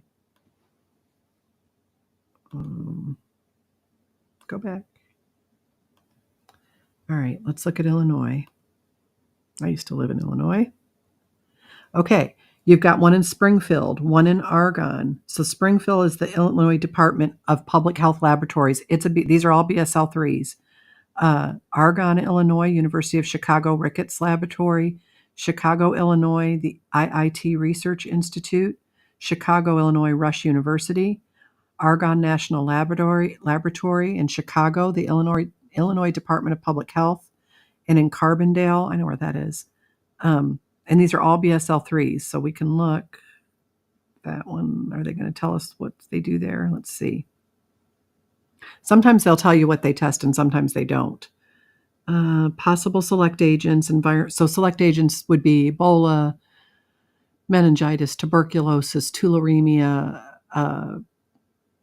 coronaviruses, all kinds of stuff like that. Malaria. I don't know particularly which ones they're working with, but those are some of the select agents. They deal with MERS and Ebola there. They've got and track by. They do not wait. The department inspects 3 types of labs: clinical, water, and dairy testing, but they are not tracked by their biosafety level. IDPH does not regulate BSL or BSL-3 or 4 labs, and this was as of when this was printed. Who else has got a state they want me to look up? So just so you know, there's some pretty scary experiments going on where you live, for all the attention that's given to China. Hold on, I'm just checking comments. Yes, animals do get tortured in those labs. I'm thinking, is there one in Arkansas? Oh, there's one in it. There are more than one. They're in every state. Let's look up Arkansas. Well, shoot. Hold on.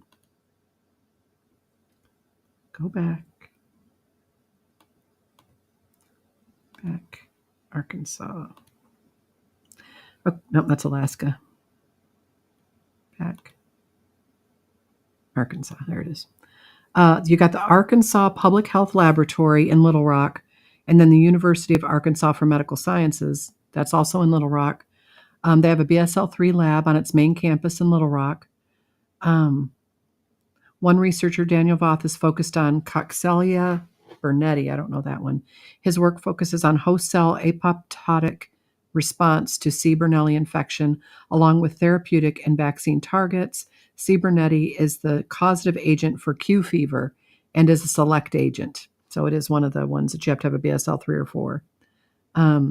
School officials declined to say if they were registered to work with select agents, but work on C.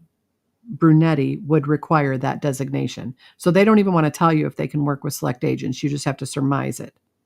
But nothing going on there. So there's Arkansas. I think Illinois was the only other one you guys asked about. Well,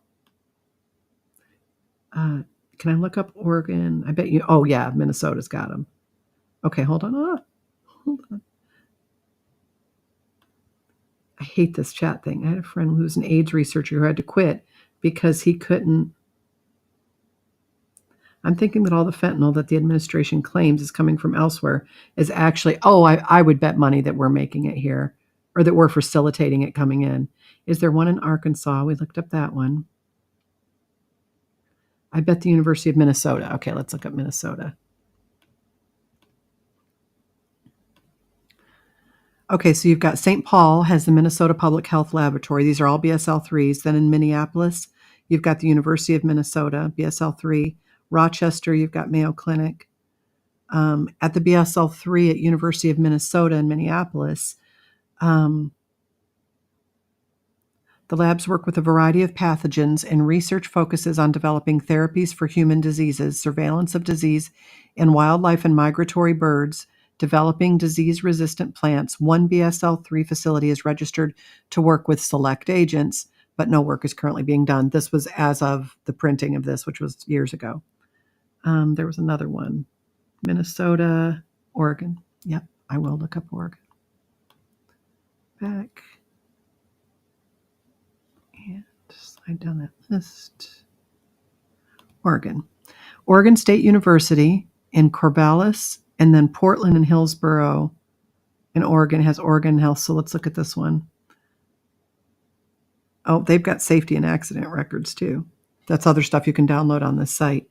Now, of course, as I said, this is years old. Oregon State operates 2 BSL-3 labs and 2 ABSL-3 animal rooms, all on its main campus, and I'm sure it's expanded by now. Much of the research examines how Mycobacterium tuberculosis, the cause of human tuberculosis, invades the body by crossing mucosa, manipulates signal transduction networks, and evades immune response. The university refused to say whether it studies. They don't even have to tell you if they study select agents. These are in your towns that you live in, and they don't have to release that information. It's absolutely ridiculous. You have a right to know if they are testing on select agents. Yes, I know Maria Z. I don't know her personally, but has a lot of information on the agents they're putting in bioweapons. Maria has so does Karen Kingston. I really like Karen. I watched a long interview with her last night. It was really good. Okay, so now we're going on to this new Chinese virus because, why not? It just gets better and better, doesn't it? Share screen. Oh, take that one down. Stop. Cancel. Take that down. All right, now share the screen. Make sure you can see it. Yep, okay. A team of Chinese researchers has successfully developed a mutant strain of the coronavirus with an alarming 100% kill rate in mice, specifically designed to target brain cells, the Daily Mail reported. The findings detailed in a contentious study highlight the pathogen's enhanced lethality and the potential risk it poses for spillover into human populations. Where have we heard this before? The preprint study, which was published on the BioRx website on January 3rd, detailed the experiment conducted by these researchers using a variant of the pangolin coronavirus. This virus was introduced to a group of mice to study the effects. SARS-CoV-2-related pangolin coronavirus can cause 100% mortality in human ACE2 transgenic mice. What that means is they're humanizing these mice. They're giving them the part of the genetic code of humans so that they can see how humans would react.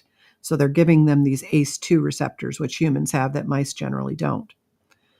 Potentially attributable to late-stage brain infection. This underscores a spillover risk into humans and provides a unique model for understanding the pathogenic mechanisms of SARS-CoV-2 related virus. So up until they did this, we didn't have a pangolin coronavirus that was permeating the humanized brain cells of rats. It only is happening because they've made it happen. So it provides a unique model for understanding the pathogenic mechanisms. Stop it. You're creating the pathogenic mechanisms. Quit doing that. This should be illegal. The researchers claimed that two pangolin coronaviruses were identified even before the COVID-19 outbreak. Well, we now know that the SARS-CoV-2 had been in labs for years before the outbreak, so, nothing they're telling you is true. These viruses were isolated and cultured in different years, GDO1 in 2020 and GXP2V in 2017. The results were alarming as all the mice that were infected with the live virus died within 7 to 8 days post-inoculation. The virus was not only found in the bodies of the mice, but had reached critical organs, such as the brain, eyes, and lungs. The researchers noted a rapid weight loss in the infected mice within 5 days, followed by other symptoms such as sluggishness and white eyes. In the later stages of the infection, it was observed that the viral load in the lungs had significantly decreased by day 6. However, the viral RNA loads and viral titers in the brain samples increased substantially by day 6, suggesting that severe brain infection was the primary cause of death. So now you've got a virus that will cross the blood-brain barrier. They should not be allowed to experiment with this. The researchers have expressed concern over this virus's potential spillover into humans. Former National Institute of Health Director Francis Collins admitted to congressional members that the coronavirus lab leak theory was indeed plausible. He's totally changed his tune on this. The Select Subcommittee on the Coronavirus Pandemic released a damning report asserting a coordinated effort to downplay the lab leak hypothesis of COVID-19's origin and suppression of scientific discourse. The report implicates none other than Dr. Anthony Fauci, the former director of the NIAID. Last week, during Fauci's 2-day depositions, GOP Rep. Brad Wenstrup of Ohio, the panel's chairman, said Fauci testified that the lab leak hypothesis, which was often suppressed, was in fact not a conspiracy theory. Facebook jail, you owe me days and days, weeks, months of my life back. Wenstrup said, the lab leak theory claims that the coronavirus was released from the Wuhan Institute of Virology in China and not from natural sources, as Fauci initially claimed, which he knew wasn't true when he claimed it. The release noted that the admission came nearly 4 years after prompting the publication of the now infamous Proximal Origin paper. So this was the paper that Dr. Fauci got Dr. EcoHealth Alliance, Peter Daszak, to head up and write. And it had Peter Daszak head up the investigation, and Peter Daszak was the one funneling the money to EcoHealth Alliance. Nothing to see here. Wenstrup said the lab leak theory claims that the coronavirus was released from the Wuhan Institute of Virology in China and not from natural sources, as Fauci initially claimed. The release noted that the admission came nearly 4 years after prompting. We read that. Boston researchers developed COVID strain. Meanwhile, in 2022, at Boston University, so during the pandemic, scientists created a new deadly COVID strain with an 80% death rate compared to the approximately 1% rate of COVID-19. It's actually lower than that. What is more shocking is that those experiments at Boston University were not done in its high containment BSL-4 lab, but used a lower safety level 3 protocol, enormously increasing the risk for human infection and transmission. Right in Boston, guys. The National Institute of Health is a major funder of the biocontainment lab at Boston University.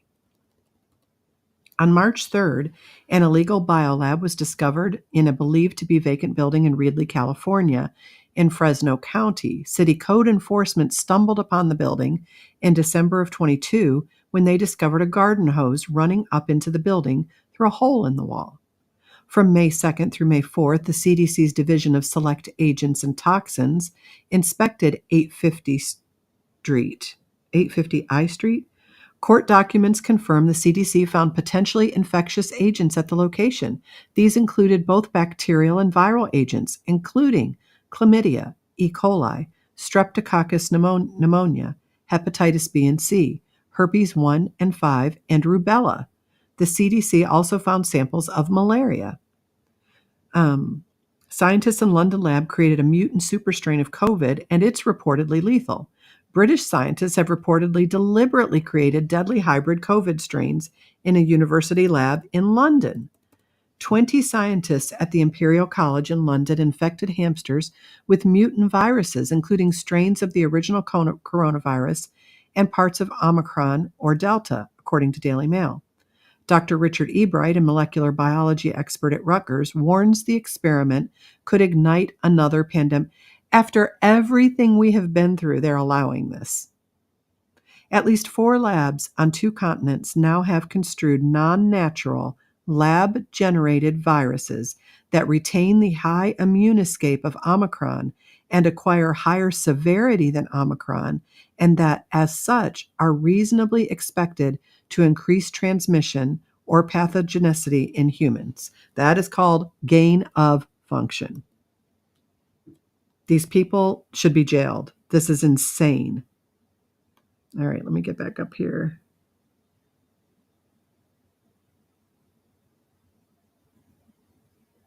The title was already hinting at the problem. Scientists engineered, exactly.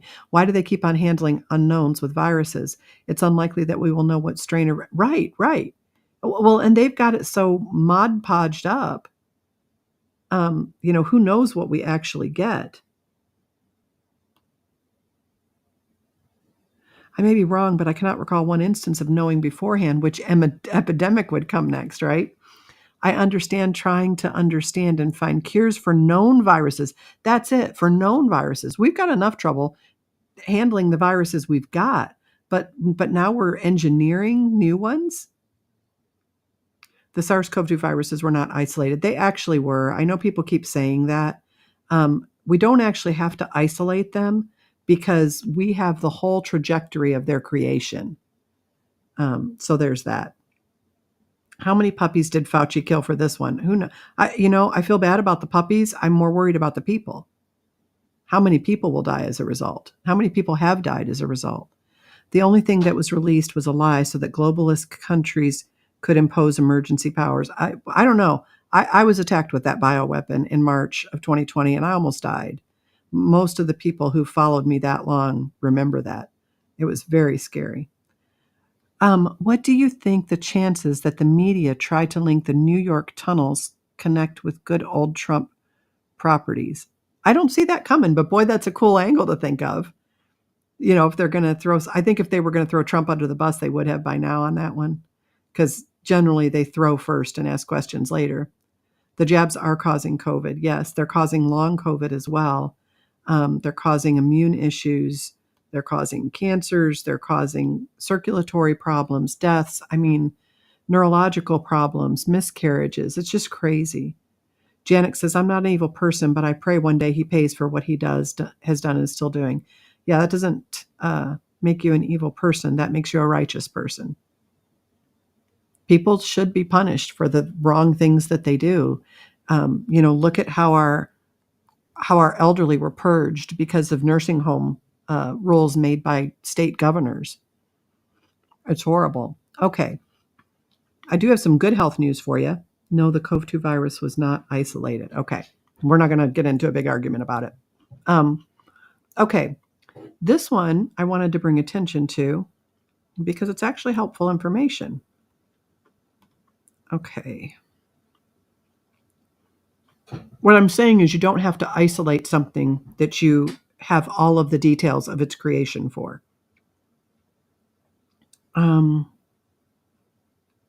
Aspirin. Okay, sure. Now, I would agree that it's not isolated in patients. They're just looking for parts of the genome. So yes, I would agree with you on that. Aspirin inhibits metastatic cancer spread, reducing mortality by 21%, you guys. I wanted to read this to you. Now, don't go out and start taking a bunch of aspirin. Talk to your doctor. There's medications that you could be on that would interfere with this. There's health conditions that would make it unsafe for you to be taking aspirin regularly. So, but this is one your doctor should have enough information on to be able to advise you safely. Aspirin, let me make sure you guys can see it. Yeah, you can. Aspirin is a long-established and widely used medication with a long history. I'm not going to read all that. You guys know what aspirin is. In addition to its well-known uses for pain relief and its anti-inflammatory and anticoagulant properties, a recent study indicates that cancer patients who take low-dose aspirin, which is 81 milligrams daily, experience a 21% reduction in mortality. 21%, you guys. That's huge. That's huge. There's also evidence of aspirin's role in preventing cancer metastasis, so the spread of cancer to other places. Cancer is one of the leading causes of global mortality. In 2020 alone, there were about 19.3 million new cancer cases worldwide and almost 10 million deaths. According to statistics, 1 in 6 reported deaths are attributed to cancer. The most common type of cancer include breast, lung, colorectal, prostate, and stomach. In November of 2023, researchers from Cardiff University in Wales published a review in the British Journal of Cancer outlining aspirin's potential to reduce cancer mortality, prevent metastatic cancer spread, and minimize vascular complications. The review encompasses both favorable and unfavorable evidence, thoroughly analyzing the rationale. The study compiled results from 108. These are the kind of studies I love, you guys. So many of the studies we get are absolute garbage. This is a good one. The study compiled results from 118 observational studies involving about 1 million cancer patients. It revealed that daily intake of a low-dose aspirin, 75 milligrams or 81 milligrams, was associated with a 21% reduction in all-cause mortality. A study involving pancreatic cancer patients undergoing surgery indicated that patients who took aspirin had a 3-year survival rate of 61.1%, compared to 26% for those who didn't take it for pancreatic cancer. Isn't that crazy? I just was so excited when I read this. I couldn't wait to share it with you guys. The primary mechanism of action for aspirin is the inhibition of the COX enzyme. COX is responsible for forming prostaglandins. Prostaglandins cause inflammation and reduce inflammation. They can go either way. It's a critical pathway in cancer signaling. However, the anti-cancer effects of aspirin extend beyond this. Recent research has revealed that aspirin's mechanism of anti-cancer action also involve energy metabolism associated with cancer cell proliferation. So the energy that is happening in those bad cells that is pushing forward the growth and the proliferation of the cancer. The metastasis or spread of cancer is a major cause of death in cancer patients, and platelets, your red blood cells, play a significant role in the process.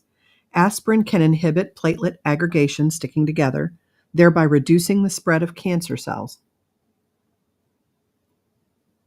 The comprehensive review in the BJC found that aspirin can lower the risk of cancer metastasis by 38 to 52%.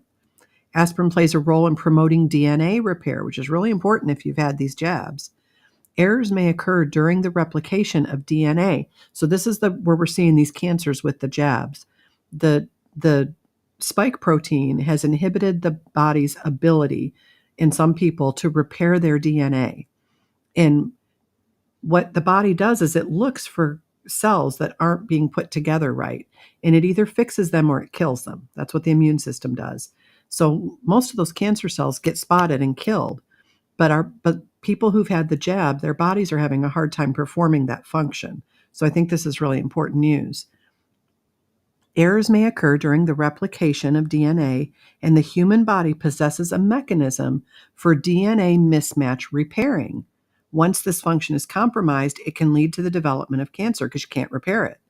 Research has demonstrated that aspirin can enhance DNA repair mechanisms, thereby preventing hereditary non-polyposis, Lynch syndrome, colorectal cancer, and potentially other cancers. Anyway, they go on about the controversies of cancer. I'm not going to read through all that. A comprehensive review published in the journal Annals of Oncology in 2020 indicated that patients who take aspirin have a relatively lower risk of developing various types of cancer. The researchers conducted a comprehensive analysis of all observational studies on aspirin and digestive tract cancers, which I've known about this one for a while, published until March 2019, encompassing more than 150,000 cases. The results revealed that, compared to patients not using aspirin, those who regularly took aspirin had a 27% reduced risk of colorectal, 27% reduced risk of colorectal cancer, 33% reduced risk of squamous cell esophageal cancer, cancer of the throat, a 39% reduced risk of adenocarcinoma of the esophagus and gastric cardia, a 36% reduced risk of stomach cancer, a 38% reduced risk of hepatobiliary, so the liver tract cancer, and a 22% reduced risk of pancreatic cancer. However, there was no significant change in the risk of head and neck cancer. For colorectal cancer, taking a daily dose of aspirin of 75 milligrams to 100 milligrams can reduce the risk by 10%, while a daily dose of 325 milligrams can reduce the risk by 35%. And then there's risks, gastric bleeding, things like that. So I say talk to your doctor. But that's just great, great information. All right.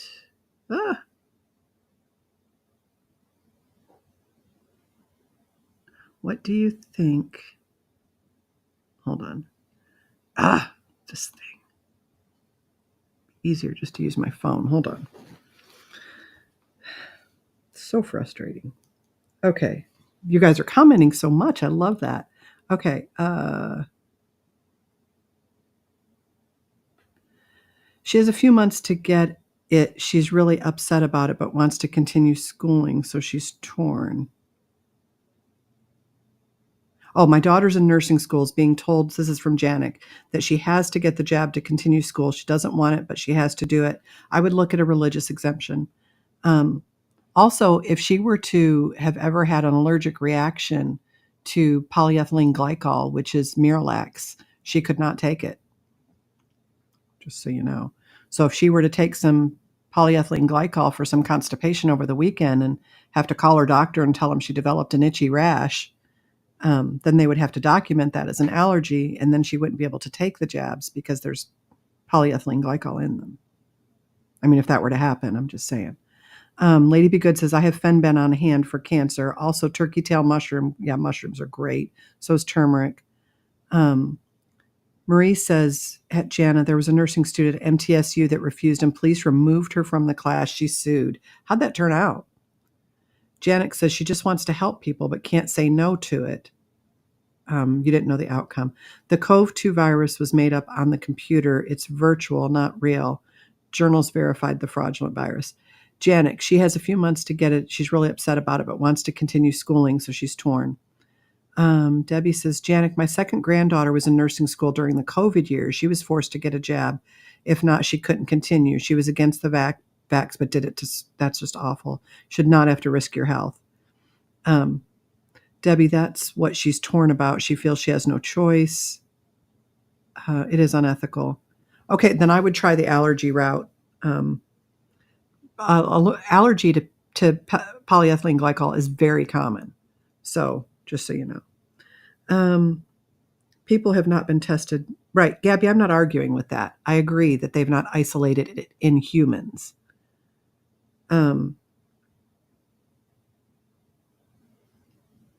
Mullis was exposing Fauci's fraudulent. Yes, we've actually talked about all this. This isn't stuff that I don't know. Marie, they may have told her no religious exemptions to pressure her, but they can't refuse them yet. The pandemic wouldn't have gained footing if Carrie Mullis was right. We talked about all of that when it was going on. I mean, I've been podcasting since 2020. So yes, we did hit all that. All of the BS was going on that Carrie Mullis said you can't detect anything in a person through a PCR test because a PCR test is so small, it will find fragments of anything. And we covered his death. Ad nauseum. We went through all of the drug company stuff. We went through, if you got, like I said, if you've been with me a long time, you've heard all of this already. So Gabby, I'm not disagreeing with you. We've just covered most of it. I would agree that it's not been isolated in humans who were sick. I was sick with something in March that almost killed me. It wasn't flu. We don't know what it was. I believe these are bioweapons. So that's just my take on it. And I could be wrong. Okay. So the next thing I want to talk about is these weight loss drugs. that I've been cautioning you guys on. Does it really surprise anyone? Wait. The only thing that was released was a lie. So, well, people were sick with something. Does that really surprise anyone? That little troll has had his hand in COVID to this day. No, they're incorrigible. Horrible, horrible people. Oh, I hate this scrolling. Emergency powers, got that one. What do I think the chances are that the media try to link the New York Times? Okay, I got that one. I think I'm caught up.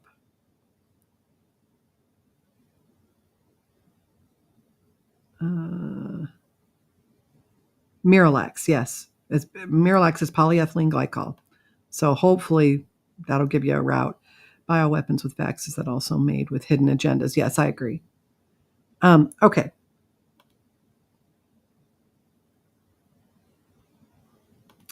Miralax, Mirilax, is polyethylene glycol.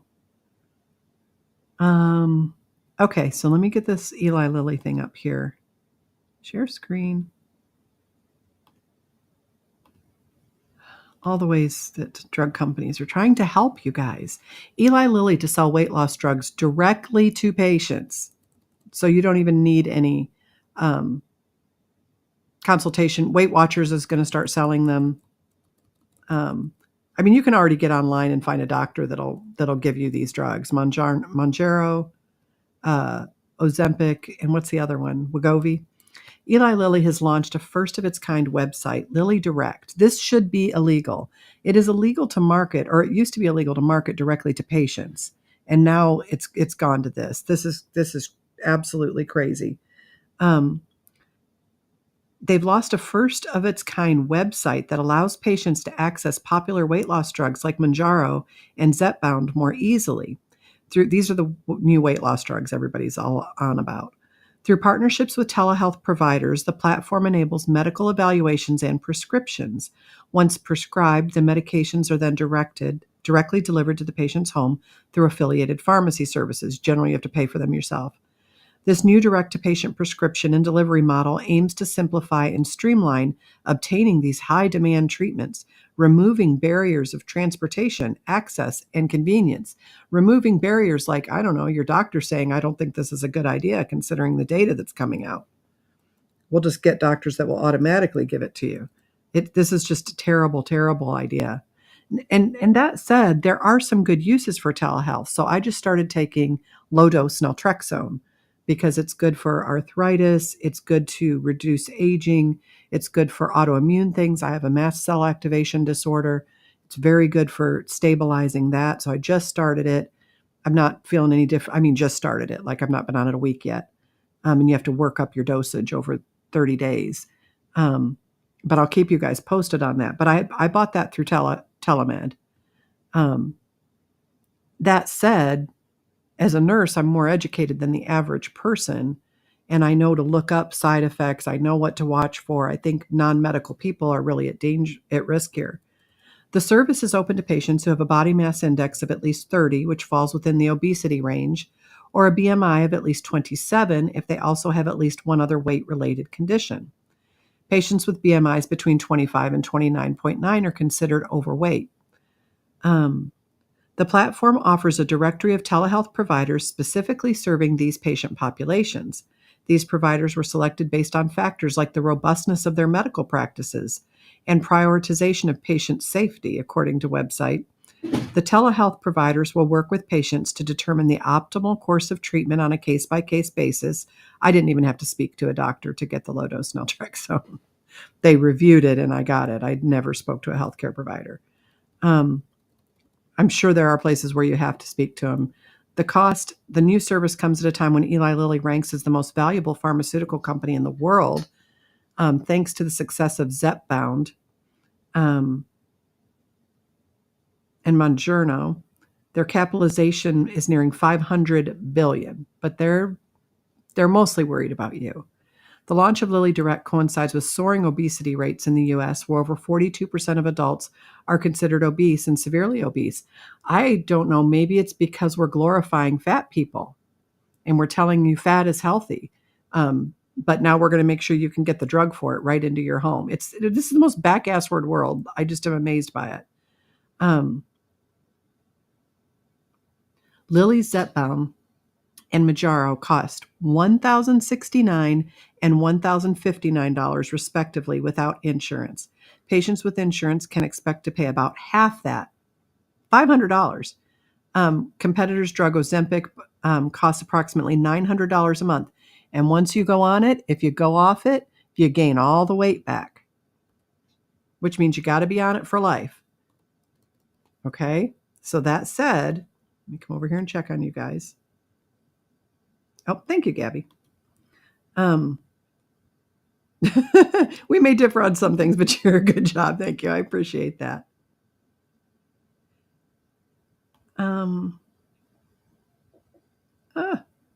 Buy patriotic t-shirts and show them off so that others will know that patriots are present. That's a smart idea.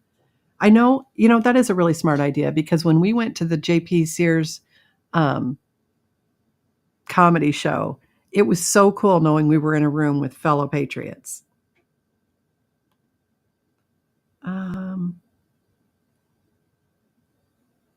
Okay, hold on. I just want to make sure we're caught up here. Pharma paid off a lot of government officials to be able to market their prescription products on TV in the U.S. Most countries don't allow for that. Yeah, I agree. And I think it's a very bad idea. What about people who need it for intended purpose? This has driven, the price was always high. I don't think the price has gone up any. My dad has taken it like since it came out, and the price really hasn't changed much. It's always been crazy expensive. Stop saying your loved ones have to get the jab. No, they don't. God always gives you a way out. I mean, if you want your nursing degree, that's why I'm trying to give you a way out. It's ridiculous. A vaccine is supposed to protect oneself, not others. If somebody doesn't want to take it, I don't understand how you can justify it, because, I mean, the argument is you have to take this to protect other people, but it doesn't keep you from contracting or spreading the virus. So how does it protect anybody else? It doesn't. Oh my gosh. I need to go. God bless. Good night, Rashish. Penny, you're one truth seeker. Love the show. Oh, I'm so glad, 787. I sure try. I feel like the cards are so stacked against you guys. It makes me so mad. I feel like that people are just so trusting. They've got their health issues. They want to get better. And then you've got people that are just have this predation, they're just predators against you. And it makes me so mad. I just want to stand in between and say, no, you cannot do this. You're not giving this person all the information they need, and they're going to get hurt. And I'm not going to, if I could stand in between you and that person, I would. The power of pharma was exhibited in the movie The Fugitive, how people were killed to enable their products to be made. Even that's actually good. I had forgotten about that link in that movie, but you're right. Nings, God hasn't given that way out yet, but Penny may have. I hope so. Why isn't this remind me of the OxyContin doctors at pain clinics who would write prescriptions? Oh, very good parallel, Tennessee woman. I tell you what, between you guys and me, we make a good show. So I wanted to show you this other thing, since we're talking about those drugs. I think I told you that the doctor was like, oh, your brother's blood sugar he's at pre-diabetic levels with his current medication. His cholesterol is a tiny bit above normal. His doctor's like, well, let's just start him on this drug. He'll only have to take it once a week. And I'm like, yeah, let's just do that. If you even looked into it, I was so irritated. I'm like, look, if you're worried about his cholesterol being a little bit off, let's start him on some psyllium fiber and some fish oil. Totally safe, no side effects, and it's not $1,000 a month. Like, why is Ozempic your first idea? I was just so annoyed by that. Okay, I'm going to read you this story. Make sure you guys can see. Looks like you can see. Okay, Ozempic manufacturer. So Ozempic, Wegovy, Mounjaro, these are all the same drug, basically.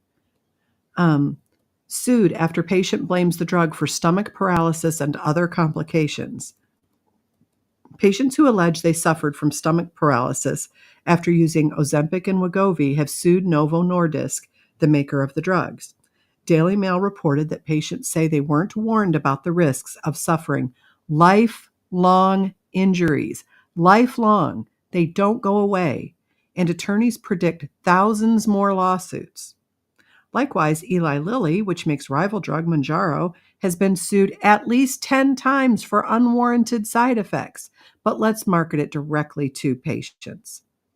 A woman who will suffer diarrhea for the rest of her life after using Ozempic is among dozens of patients who are suing the maker of the blockbuster weight loss drug over claims it left them with crippling stomach paralysis. Novo Nordisk, the maker of Ozempic and Wegovy, is facing lawsuits from patients across America who say they experienced extreme side effects which they were allegedly not warned about, including suicide, gastric paralysis, chronic vomiting and diarrhea. Thousands more patients have also come forward to claim they suffered adverse reactions to the drugs, and attorneys say many more could join the growing legal campaign. Throughout all the lawsuits, Novo Nordisk is accused of not properly warning about gastroparesis, so paralysis of the digestive tract. At least 10 lawsuits have also been filed against Eli Lilly. Mounjaro, a diabetes drug which works in a similar way to Ozempic and Wegovy, and is also prescribed off-label for weight loss. Eli Lilly is also accused of failing to include proper warnings about Mounjaro's risks. In one case, a woman who used Ozempic and Mounjaro claims she was diagnosed with gastroparesis, which caused her to vomit so much that her teeth fell out. But at least she's skinny. In another, a woman was diagnosed with a life-threatening bowel injury after using Ozempic and underwent surgery, which lasted nearly 9 hours. Doctors said she would be in pain for the rest of her life and will never have a solid bowel movement again. But she's skinny. A third case brought by a woman who used Wegovy claims she was diagnosed with severe gastroparesis and was hospitalized with symptoms including going a week without a bowel movement. More than 40 cases have been filed in federal court across America, and attorneys are reviewing thousands more. The cases are expected to be grouped together later this month in a multi-district litigation, which will centralize them before a single judge. Cameron Stevenson, an attorney at Levin Papantonio Rafferty, told Daily Mail his firm currently has around 100 clients who were diagnosed with gastroparesis after using the drug, and it's investigating 1,000 more. And once you get gastroparesis, it doesn't go away. That's it. That's it. You're going to get a feeding tube. Makes me so mad. Oh. Hold on. My son, hold on. What is your honest opinion of, hold on. What the, slide up. Medical marijuana CBD, I like it. Used medically, I like it.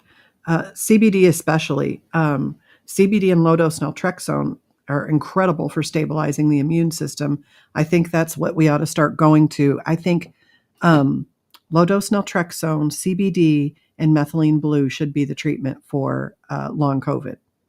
Just my opinion. My son is a Marine and was commanded to take the first 2 jabs. Now he feels different. Some of his friends have heart conditions now. If he's commanded again, he will refuse it and get discharged. It's so sad. I am so sorry. I didn't realize you had 2 boys. Oh, these people make me so mad. You know, and once you're injured forever, you're injured forever. I mean, I imagine the drug companies will come up with another drug to treat your forever injury. You don't hear about the Ozempic lawsuits and others. You know what? You don't. I've been keeping a really close eye on it because my dad is injured from Ozempic, or maybe it's Wegovy. I can't remember which one. But I will be keeping you up on it. I will post everything that comes out on it. The suicidal ideation was really shocking. It's messing with the neurotransmitters in the brain, and that's part of how it reduces appetite. People are not being told that you have to stay on it forever or you'll gain all the weight back. And that's something that they should be told about. You need to know if you're going to be on a drug for the rest of your life. It's the fault of high fructose corn syrup, says Lady Be Good. There were studies in the 90s warning people about how it messes with hormones. Then industry created adverts saying HFCS. I remember those. It's just corn. Corn's natural. Corn is good. It's not corn, though. And corn's not natural anymore. Listen, even if you don't chat or you do, please hit the Rumble thumbs up. It really helps Nurse Penny. I do appreciate it, you guys. It'd be nice if everybody that watched hit the thumbs up. I don't know if they're scared something will happen if they push that button, why it's so hard to get people to push it. Just push the button. It's not that hard.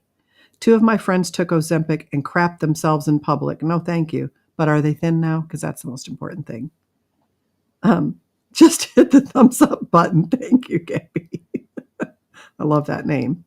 Off topic, they're reopening and charging Alec Baldwin over the movie set death. Yeah, I saw they brought an indictment for that. I don't think he's guilty of murder. I hope he's not guilty of murder. I definitely think involuntary manslaughter.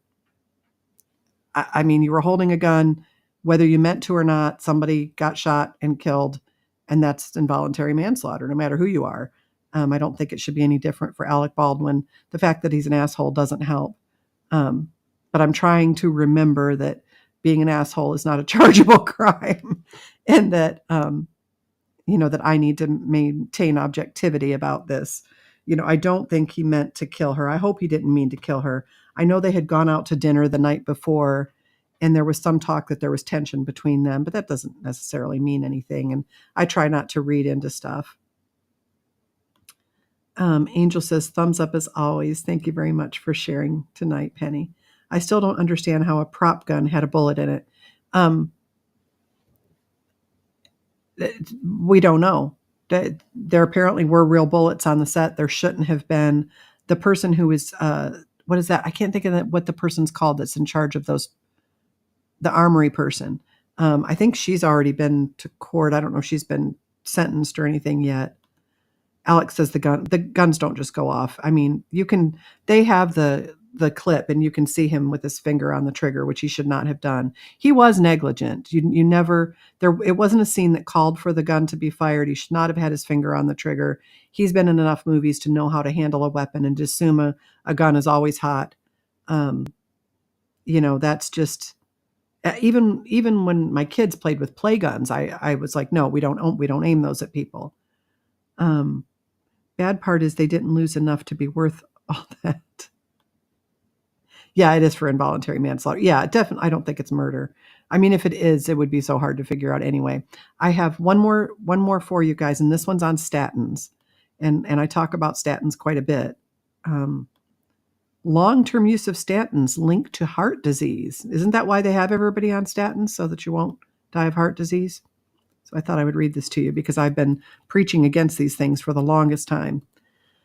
For decades, statins have been heralded as reliable heroes in the battle against heart disease, the leading cause of death. First thing that you need to know is the drug companies pushed to get those normal ranges for cholesterol lowered so that almost everybody would need a statin. And that's the first thing they did that really pissed me off with statins. The review published in Clinical Pharmacology suggests that statins, so cholesterol drugs, may act as mitochondrial toxins. We've talked about the mitochondria. The mitochondria are the powerhouse of the cell. They make all of the energy in the cell. Part of what viral illnesses like COVID did was they damaged. We can go in and we can measure that the people who have long COVID, or even who are sick with coronaviruses, have damage to the mitochondria of the cell, the powerhouse of the cell. And if the mitochondria dies, the body dies. This is why I'm such a big proponent of things like low-dose naltrexone and methylene blue. Methylene blue goes right to damaged mitochondria and heals them. It's a great, great resource. Impairing muscle function in the heart and blood vessels by depleting coenzyme Q10, an antioxidant cells used for growth and maintenance. Multiple studies show that statins inhibit CoQ10 synthesis, leading many patients to supplement. Well, now back in the, let's say 80s, 90s, they were telling people to supplement with CoQ10. I have not heard a doctor advise a patient that's on cholesterol medicine to take CoQ10 in over a decade. I mean, if you've got a doctor that's got you on CoQ10 and statins, let me know, because I just don't see it much anymore. And I review a lot of people's med lists. CoQ10 is vital for producing ATP, the cell's fundamental energy carrier. Insufficient CoQ10 inhibits the production of ATP, resulting in an energy deficit that the review authors say could be a major cause for heart muscle and coronary artery damage. You need those muscle cells, those myocytes in the heart. You need them to be able to pump. And if you damage the mitochondria, then it can't produce ATP, then it can't pump, and you get things like heart failure. We believe that many years of statin drug therapy result in the gradual accumulation of mitochondrial DNA damage. A 2022 study published in Biophysical Journal linked reduced ATP to heart failure. A 2008 study published in Biofactors reaffirms the statin CoQ10 link. Researchers evaluated 50 statin patients for side effects such as fatigue and muscle pain. A lot of people are on statins and think they have fibromyalgia. They don't. They have pain from the statins. All then stopped statins and supplemented CoQ10 for 22 months on average. Look here, prevalence at initial visit, 84% had fatigue. They stopped the statins, went on CoQ10. Did they stop the statins?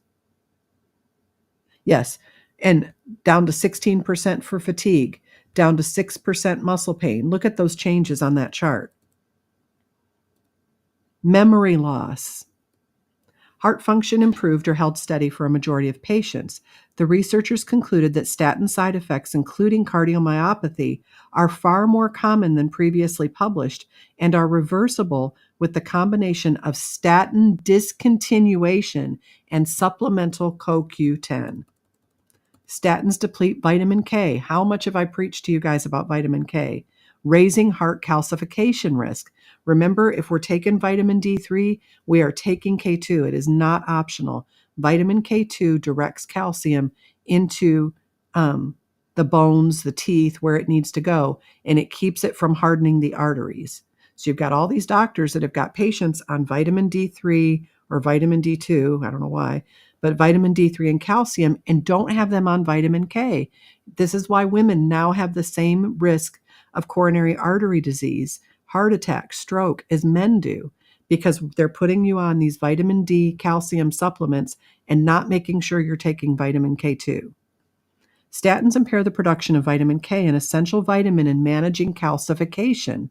Optimal vitamin K2 intake helps avoid plaque buildup of atherosclerosis, hardening of your arteries, and keeps calcification risk low. And you can have a test done. They can scan you for coronary calcification. This happens when calcium accumulates in the walls of the coronary arteries. Calcium makes bones, so it makes those arteries hard, which provide oxygen to the heart. This plaque buildup is a sign of early coronary artery disease, which can block blood flow and trigger a heart attack. A 2021 study published in whatever that journal is of medical science found a connection among statin use, coronary artery calcification, and vitamin K2 deficiency. The results shed light on how statins may spur arterial calcium accumulation by inhibiting vitamin K. The study findings were in agreement with the existing evidence about positive association between statins, cholesterol drugs, and vascular calcification. So the whole point that you're taking statins is to lower your cholesterol so that your arteries won't harden, but it's depleting your coenzyme Q10 and your vitamin K2, and it's causing your arteries to harden. Anyway, statins also damage selenoproteins. How much have we talked about selenium? Carriers of the mineral selenium, which is essential for heart health. K2, D3, selenium every day, iodine every day. Statins were also linked to increased calcification in a 2022 study published in Arteriosclerosis, Thrombosis, and Vascular Biology. However, the authors proposed that statins may encourage calcification by heightening inflammation. Based on emerging evidence of statins' potential cardiac downsides, the authors of the new review warned that physicians in general are not aware that statins can cause heart failure and are clearly not recognizing it. Although doctors readily diagnose heart failure in statin users, they usually attribute it to factors such as age, high blood pressure, or artery disease. Doctors prescribing cholesterol drugs cannot ignore the moral responsibility of informed consent. How are they going to give you information so you can give informed consent when they're not informed? Patients deserve full disclosure of side effects such as cardiovascular disease and heart failure. We're going to put you on this cholesterol drug to prevent heart attacks and stroke. It can cause heart attacks and stroke. Good luck with that. This is why these people make me crazy. And they've known this. They've known this. I've known this for years just from my reading. Yes, it's for involuntary. I was watching Tim Pool before I realized you...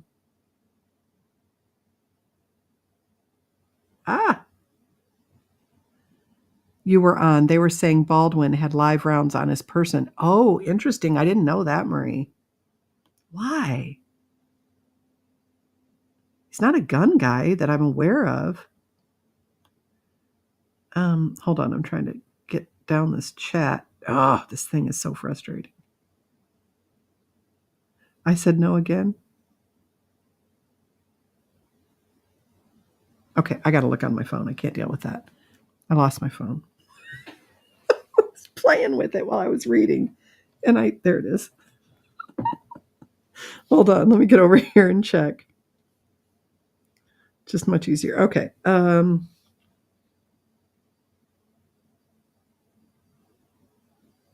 Okay. Debbie says, my PC again pushed me to go on statins today. I don't have high cholesterol. I have CHF and diabetes. What was their argument to put you on a statin? I just don't understand it. Gabby says, it's not actually a prop gun. It's a functional gun. Yes, they are functional guns. Don't let the word prop trick you. They always call something being used on a set a prop regardless. Yeah, they're real guns that they put dummy rounds in. And those rounds can even hurt you. I've been on CoQ10 on my own since 2000. So not something that your doctor encouraged. My PC at the time recommended it when I was diagnosed with CHF. It had an 18% ejection fraction. Wow. And magnesium. Yes, magnesium is another important one. And if you have trouble taking magnesium, magnesium citrate is the one that generally will cause diarrhea. So there's other kinds you can take. There's magnesium glycinate's a really good one if you have hypertension. Magnesium taurate is really good if you have anxiety. So kind of tailor, I can't remember how many different kinds of magnesium they are, but look them up to figure out what your symptoms are and which magnesium might be better for you. Don't automatically go with mag citrate or mag oxide. No, CoQ10 is a supplement. CoQ10 isn't a statin. A statin is a cholesterol drug. So isn't that funny that that's going to completely escape me? Statin names. Statins are like atorvastatin, fluvastatin, lovastatin, pravastatin, so Zocor, Crestor, Pravachol, Altaprev, Lescal, Lipitor. Those are your statins. CoQ10 is the supplement that helps restore mitochondrial function for people and ATP production for people on statins. Years ago, they were prescribing, if you took a statin, they automatically told you to take CoQ10, or at least a lot of doctors did, and that's just fallen by the wayside. And a lot of people have been hurt because of it. Debbie says, yes, I told my doctor I'm on CoQ10, magnesium, D3, K2, selenium, biotin, and other heart-healthy supplements. She couldn't figure out how my ejection fraction had increased from 18% to 30s to 50%. That is amazing, Debbie. Magnesium taurate is a great one. That one's great for anxiety. And if you're having sleep problems, that one's good.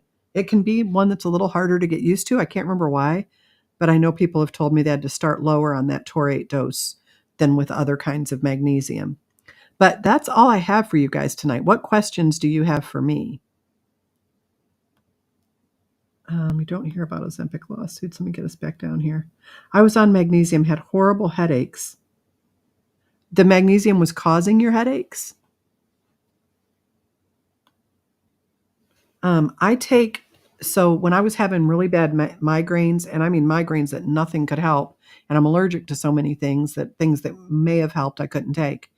And I started taking ionic liquid magnesium, and I would take 3 mLs. You can't take it straight, it'll burn your throat. I would take 3 mLs of ionic liquid magnesium, and get it on Amazon, and I would put that in 4 ounces of Gatorade and drink it. And if I still felt the migraine was coming an hour later, I would repeat it. And I've never had a migraine progress since I've started doing that. So it might have been the kind of magnesium you were taking. I'd be curious to know which one. Taurate is known to cause headaches.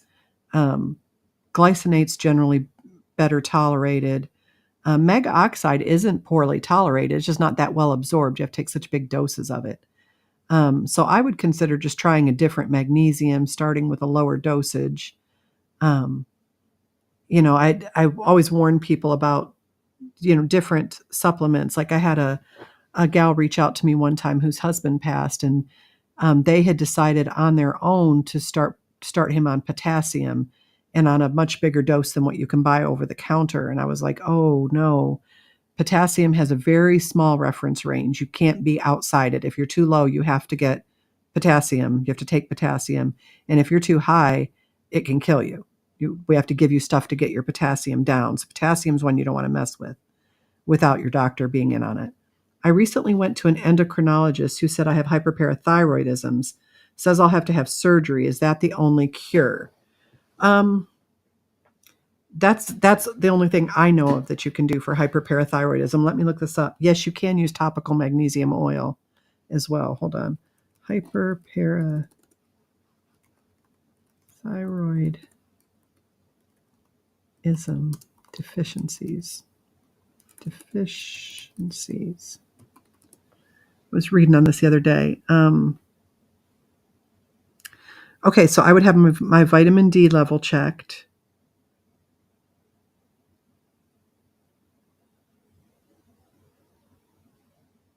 Let me read up on this one. I read up on hyperparathyroidism when my levels came back high, and they actually straightened out on their own. But there are other things that can trigger that I think I would have checked before I would have surgery. I'm not saying not to have surgery, but let's make sure you don't have some deficiency that could be causing issues or some other health problem that is playing in. Yes, I would always get a second opinion before surgery. That's smart advice. Since you're NDE, do you get anxious about things anymore? No, not really. And I was a pretty anxious person before. I wouldn't say anxious. I was a worrier. I don't really worry. I don't really worry. I mean, what's the worst that can happen to me? I could die. Been there, done that. It was awesome. There's not much left to be afraid of after that. So, I fret some about the kids. Our kids are all liberal. I don't know how that happened. I fret some about that, but then I remember everybody's on their personal journey. I pray that God would bring people into their lives that they would listen to on those sorts of things. There's just certain things you're not going to listen to your parents about, maybe until you're older. And then I just keep praying and being who I am and hoping that speaks to them. Tennessee woman, I fell and broke my leg over Christmas. My doctor wanted me to go on calcium supplements. The one I started taking had D3 and magnesium. I'm also taking K2. Smart. You want to take, it's, I think it's 90. Oh, hold on. Let me grab my vitamin D.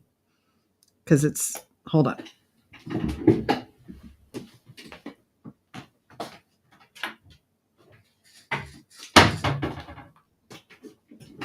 I'm back. Okay, so this is mine. I love this one. I've never seen it not get people's levels up.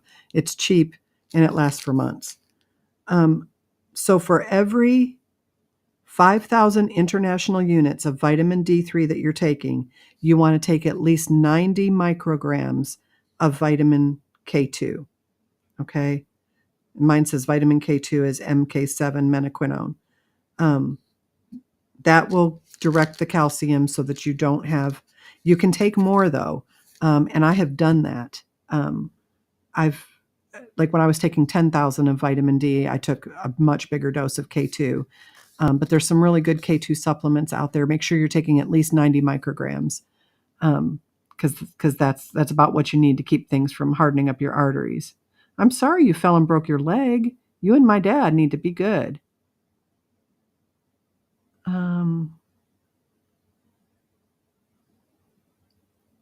Broke my leg. Your vitamin D is low. Yeah, I want everybody, you guys, normal vitamin D level according to lab reference range is between 30 and 100. I like all my folks to be at least 50. 50, like nobody that went into the hospital for COVID or whatever you want to call that, who had a vitamin D level of 50 died. Almost nobody, only 4%. Your risk of death, if you had a vitamin D level under 20, was like 96%. If your vitamin D level was 30, it was 86.1%. If your vitamin D level was over 30, your risk of death from COVID complications or whatever you want to call those was 4%. And they kept that from the general public. Oh, just made me sick. And make sure if you're taking vitamin D that you're taking D3.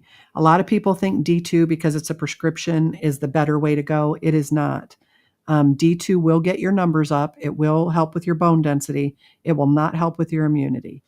I even recommend that kids take a vitamin D supplement made for kids. I need an NDE. No, you don't, Lady Be Good. Stop that. Try prayer and meditation. Let's not go the near-death experience route. If your potassium's low, you need to take potassium. That's what I'm saying. Don't just start potassium because you hear most people. This is what happened with this family. They heard that, people with heart problems often have low potassium. So they bought over-the-counter potassium and just started taking it in much bigger doses. And he ended up dying of a cardiac event. I don't know that that's what caused it, but he was not on a safe level of potassium. But yes, if you're low, you need to take potassium. We don't want your potassium low because that is dangerous. What I take is 125 milligrams. Yeah, micrograms. You're taking 125 micrograms of D, which is 5,000 international units, and 90 milligrams of K2. That's perfect. Oh, this is my brand again. It's Bronson. I think it's called Bronson. Yeah. Bronson. You can get it on Amazon. It's 120 pills, so I only take one a day, so that lasts me 4 months. I think it's like $19. Any idea why I get blisters from being in the sun? Interesting. Some people have a real sensitivity to the sun, and sometimes those people cannot tolerate vitamin D. I've run into just a few people in my lifetime that are like that. Is it after long exposure or just after being out there just a little bit? Some people are just really, really sensitive to it. Yes, if your doctor said you have low potassium, you need to continue your potassium. Talk to your doctor if you think you're stabilized and need to come off it. This guy was taking way too much. You know how you've got that amount that it tells you to take like over the counter? That's safe. That's fine. But he was taking 3 or 4 times that and ended up shortly thereafter having a cardiac event and dying. But yeah, you want if your potassium level is low, we need to get it up to where it needs to be because that can cause cardiac problems too. So that's why I say potassium has a really, you can be like, let's look at your vitamin D. You got a big range for vitamin D. You can be anywhere from 30 to 100, and that's considered normal. Potassium is a much tighter range. It's 3.5 to 5.5. If you're below 3.5, we've got to give you something to get you in that range, or you're going to have trouble. If you're above, we've got to give you something to get your potassium down, or you're going to have trouble. It's got to be in that 3.5 to 5.5 range. So you can see that's a much tighter control than vitamin D is. I take potassium with other electrolytes in a powder. Yeah, that's fine. Just dietary potassium is fine. And that's a good thing to do, kind of like a structured water. I drink the sugar-free Gatorade, and since my surgery, I have to kind of stay on top of being hydrated. I thought if I increased vitamin D3, I could stay in the sun longer. No. That doesn't. Vitamin D3 doesn't have anything to do with your ability to tolerate staying in the sun longer. Vitamin D3 is a steroid in the body. So no, that's no. Having a hard time bringing your D up. How much vitamin D are you taking? I had to get a script a few times to get it up. Yeah, you don't have to to get your potassium up. Yes, I believe that. Script potassium. I've had to have potassium IV runs to get my potassium up because it's been so low. And the doctor was like, oh, this is dangerous. It's so, low enough that I needed to have it IV, which isn't fun because it burns. But yes, there's some people that just their kidneys don't hang on to potassium the way they should, and they get low. And there's different health issues that can cause low potassium. I'll have to look those up. I'm trying to remember what they were. Natural foods are always the best way of getting your vitamins and minerals. Yeah, just good luck finding natural foods. Almost. That sneeze is just going to be stuck forever. 1,000 units was recommended by your endocrinologist. A vitamin D, that's not... vitamin D3, you want to be taking 5,000 international units generally, especially if you're low. This is a good one. I would take that for a month or so and have it rechecked and see if it's coming up. You have kidney issues. Oh, okay, that makes sense. That's why your potassium's off. That's not uncommon. All right, guys, if you don't have any more questions, I'm going to close here. We've been on for about 2.5 hours. We've got Wednesday book club coming. I think we've probably got 2, maybe 3 more until we finish the book. We're reading, if you've not been watching, we're reading, John sent me a copy of his book signed, which was very nice. We're reading Imagine the God of Heaven, and I think we're on chapter 10, maybe. Yeah, we're getting close to my chapter. I think I'm in 10 or 11. And so that'll be this week that we'll get to that. Oh, that's so fun. Yeah, there it is. Penny's Husband, page 190. God's Spirit Speaks. That's my chapter. See, guys, it says Penny Whitbrook knew her body was shutting down from anaphylactic shock. So we'll get to that Wednesday. And I'll answer any questions you want me to answer. If you're primarily follow me because of my NDE and you're not interested in all the current event stuff, Wednesday mornings is the time to get together for that because I generally read faith-based books and we talk about stuff. So we'll be getting to the chapter this week that has my near-death experience in it. Yay, hooray. Oh, no, see, I always start at 7:30 and we generally go till 9:30 or 10, so don't you fret. If you want to support the show financially, there are links in the description for you to do that, and I really appreciate it. I have people that help out every month. I've got people that send $5 a month, and I think it's just the sweetest thing because I know they're on tight budgets. And I'm like, they're on a tight budget, but they still carve out that little bit for me. And I don't know, it just touches my heart. I watched a very interview with the author a couple days ago. Did you? Watership Down is a great book. My kids read. That's a series book, isn't it, Gabby? Isn't that the Redwall Chronicles? Chronicles of Redwall or something like that? I remember my son reading it. I don't do books that have a lot of characters that need voicing because that's really hard on my throat. So we've read Max Lucado, John Burke we're reading. We've read, help me, Debbie. Jonathan Cahn. We've read 2 of Jonathan Cahn's books. If you did not listen to the Jonathan Cahn book, we read, did we just read one? Did we read we read the Harbinger 2 and we read the Isaiah prophecy? Is that right? Anyway, the 2 Jonathan Cahn books were incredible. If you guys didn't listen to those, just go back and listen to them. The Max Lucado book was really good. We read The Velveteen Rabbit, which a lot of people didn't think that they were going to enjoy, and they tuned in and they got so much out of it. It's such a sweet, life-affirming book. And we did that as just kind of a break from news that was really hard on people. Velveteen Rabbit. Yeah, it was so, so good. Yeah, we read The Velveteen Rabbit, The Giver. Look at you, Debbie. The Velveteen Rabbit, The Giver, Harbinger 2, the Josiah Manifesto. That was the one we read. Imagine the God of Heaven. I can't remember the Max Lucado one. It is very serious. It's not a children's book. But anyway, the reads have all been great. Everybody's really enjoyed them. So, if you're traveling or it's nice because it's about a 2.5 hour video, but you can just listen to it and, while you're cleaning your house or whatever, and just a great way to listen to a book. And I know some people wait until I'm done and then they go back and they listen to them all so they don't have to wait a week apart.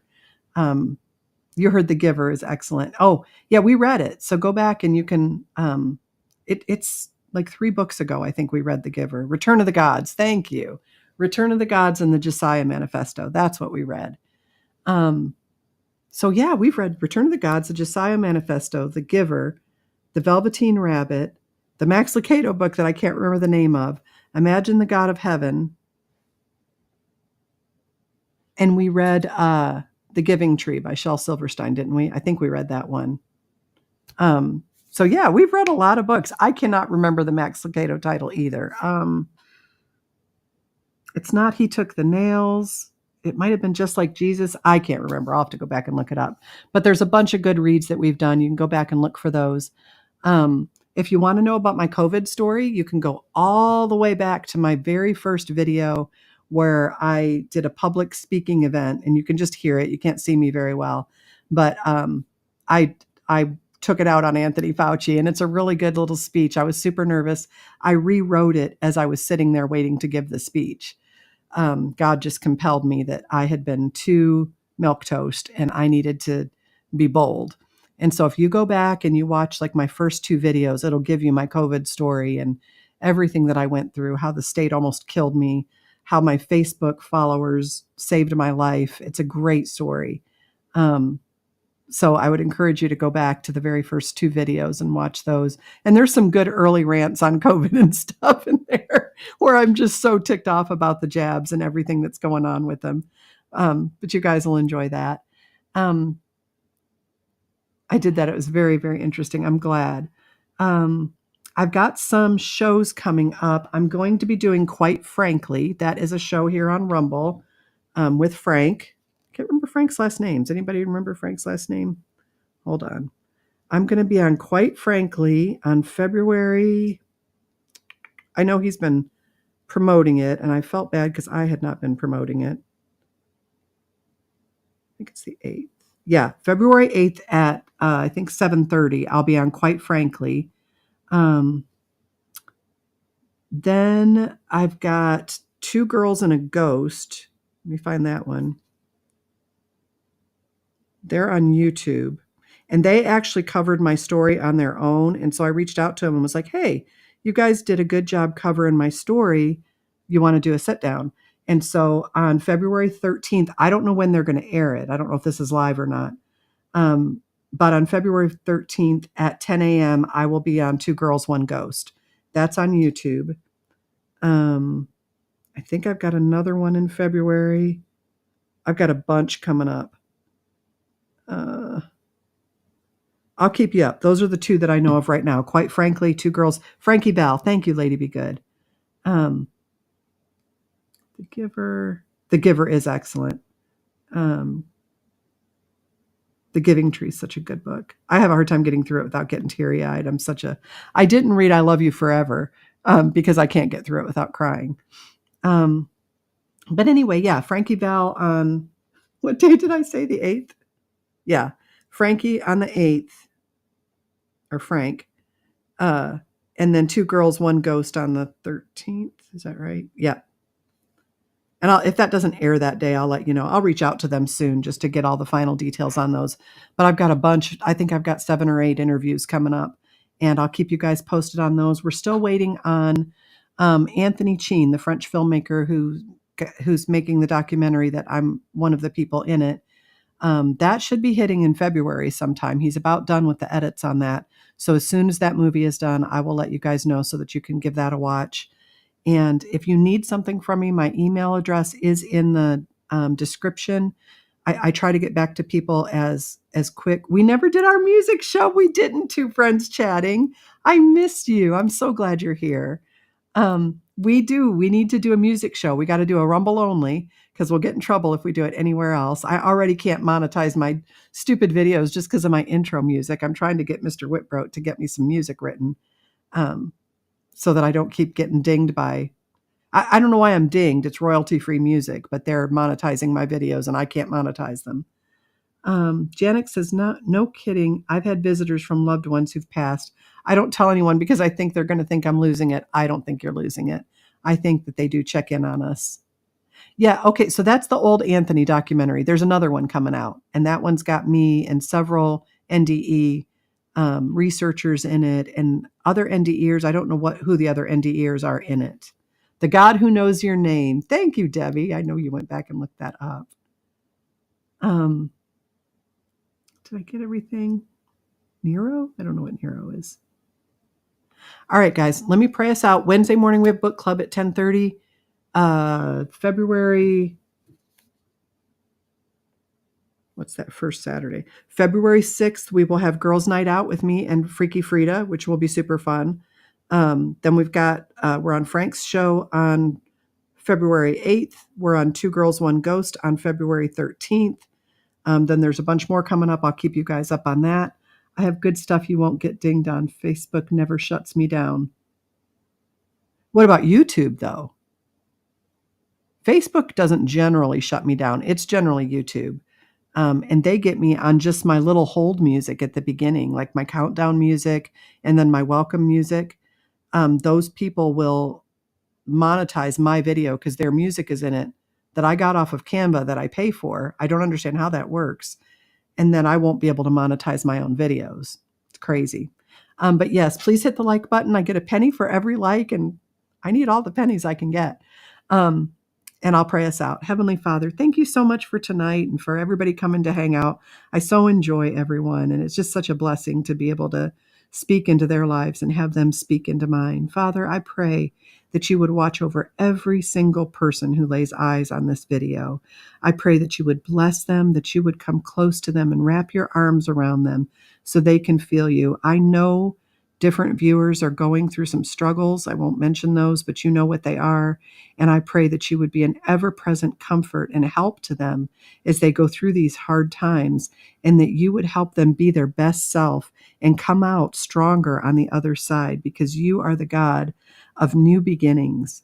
You're the God of turning things around and of having us fix our eyes upward instead of being blinded by what we think is in front of us. Father, you see the road from the mountain. We see it from the bottom of the hill, and it seems like we're never going to get through the traffic jam. But you see it from the top, and you know when things are clearing. And Father, I pray that you would give us courage and strength to hold on tight while these times are so difficult and so stressful and scary for people.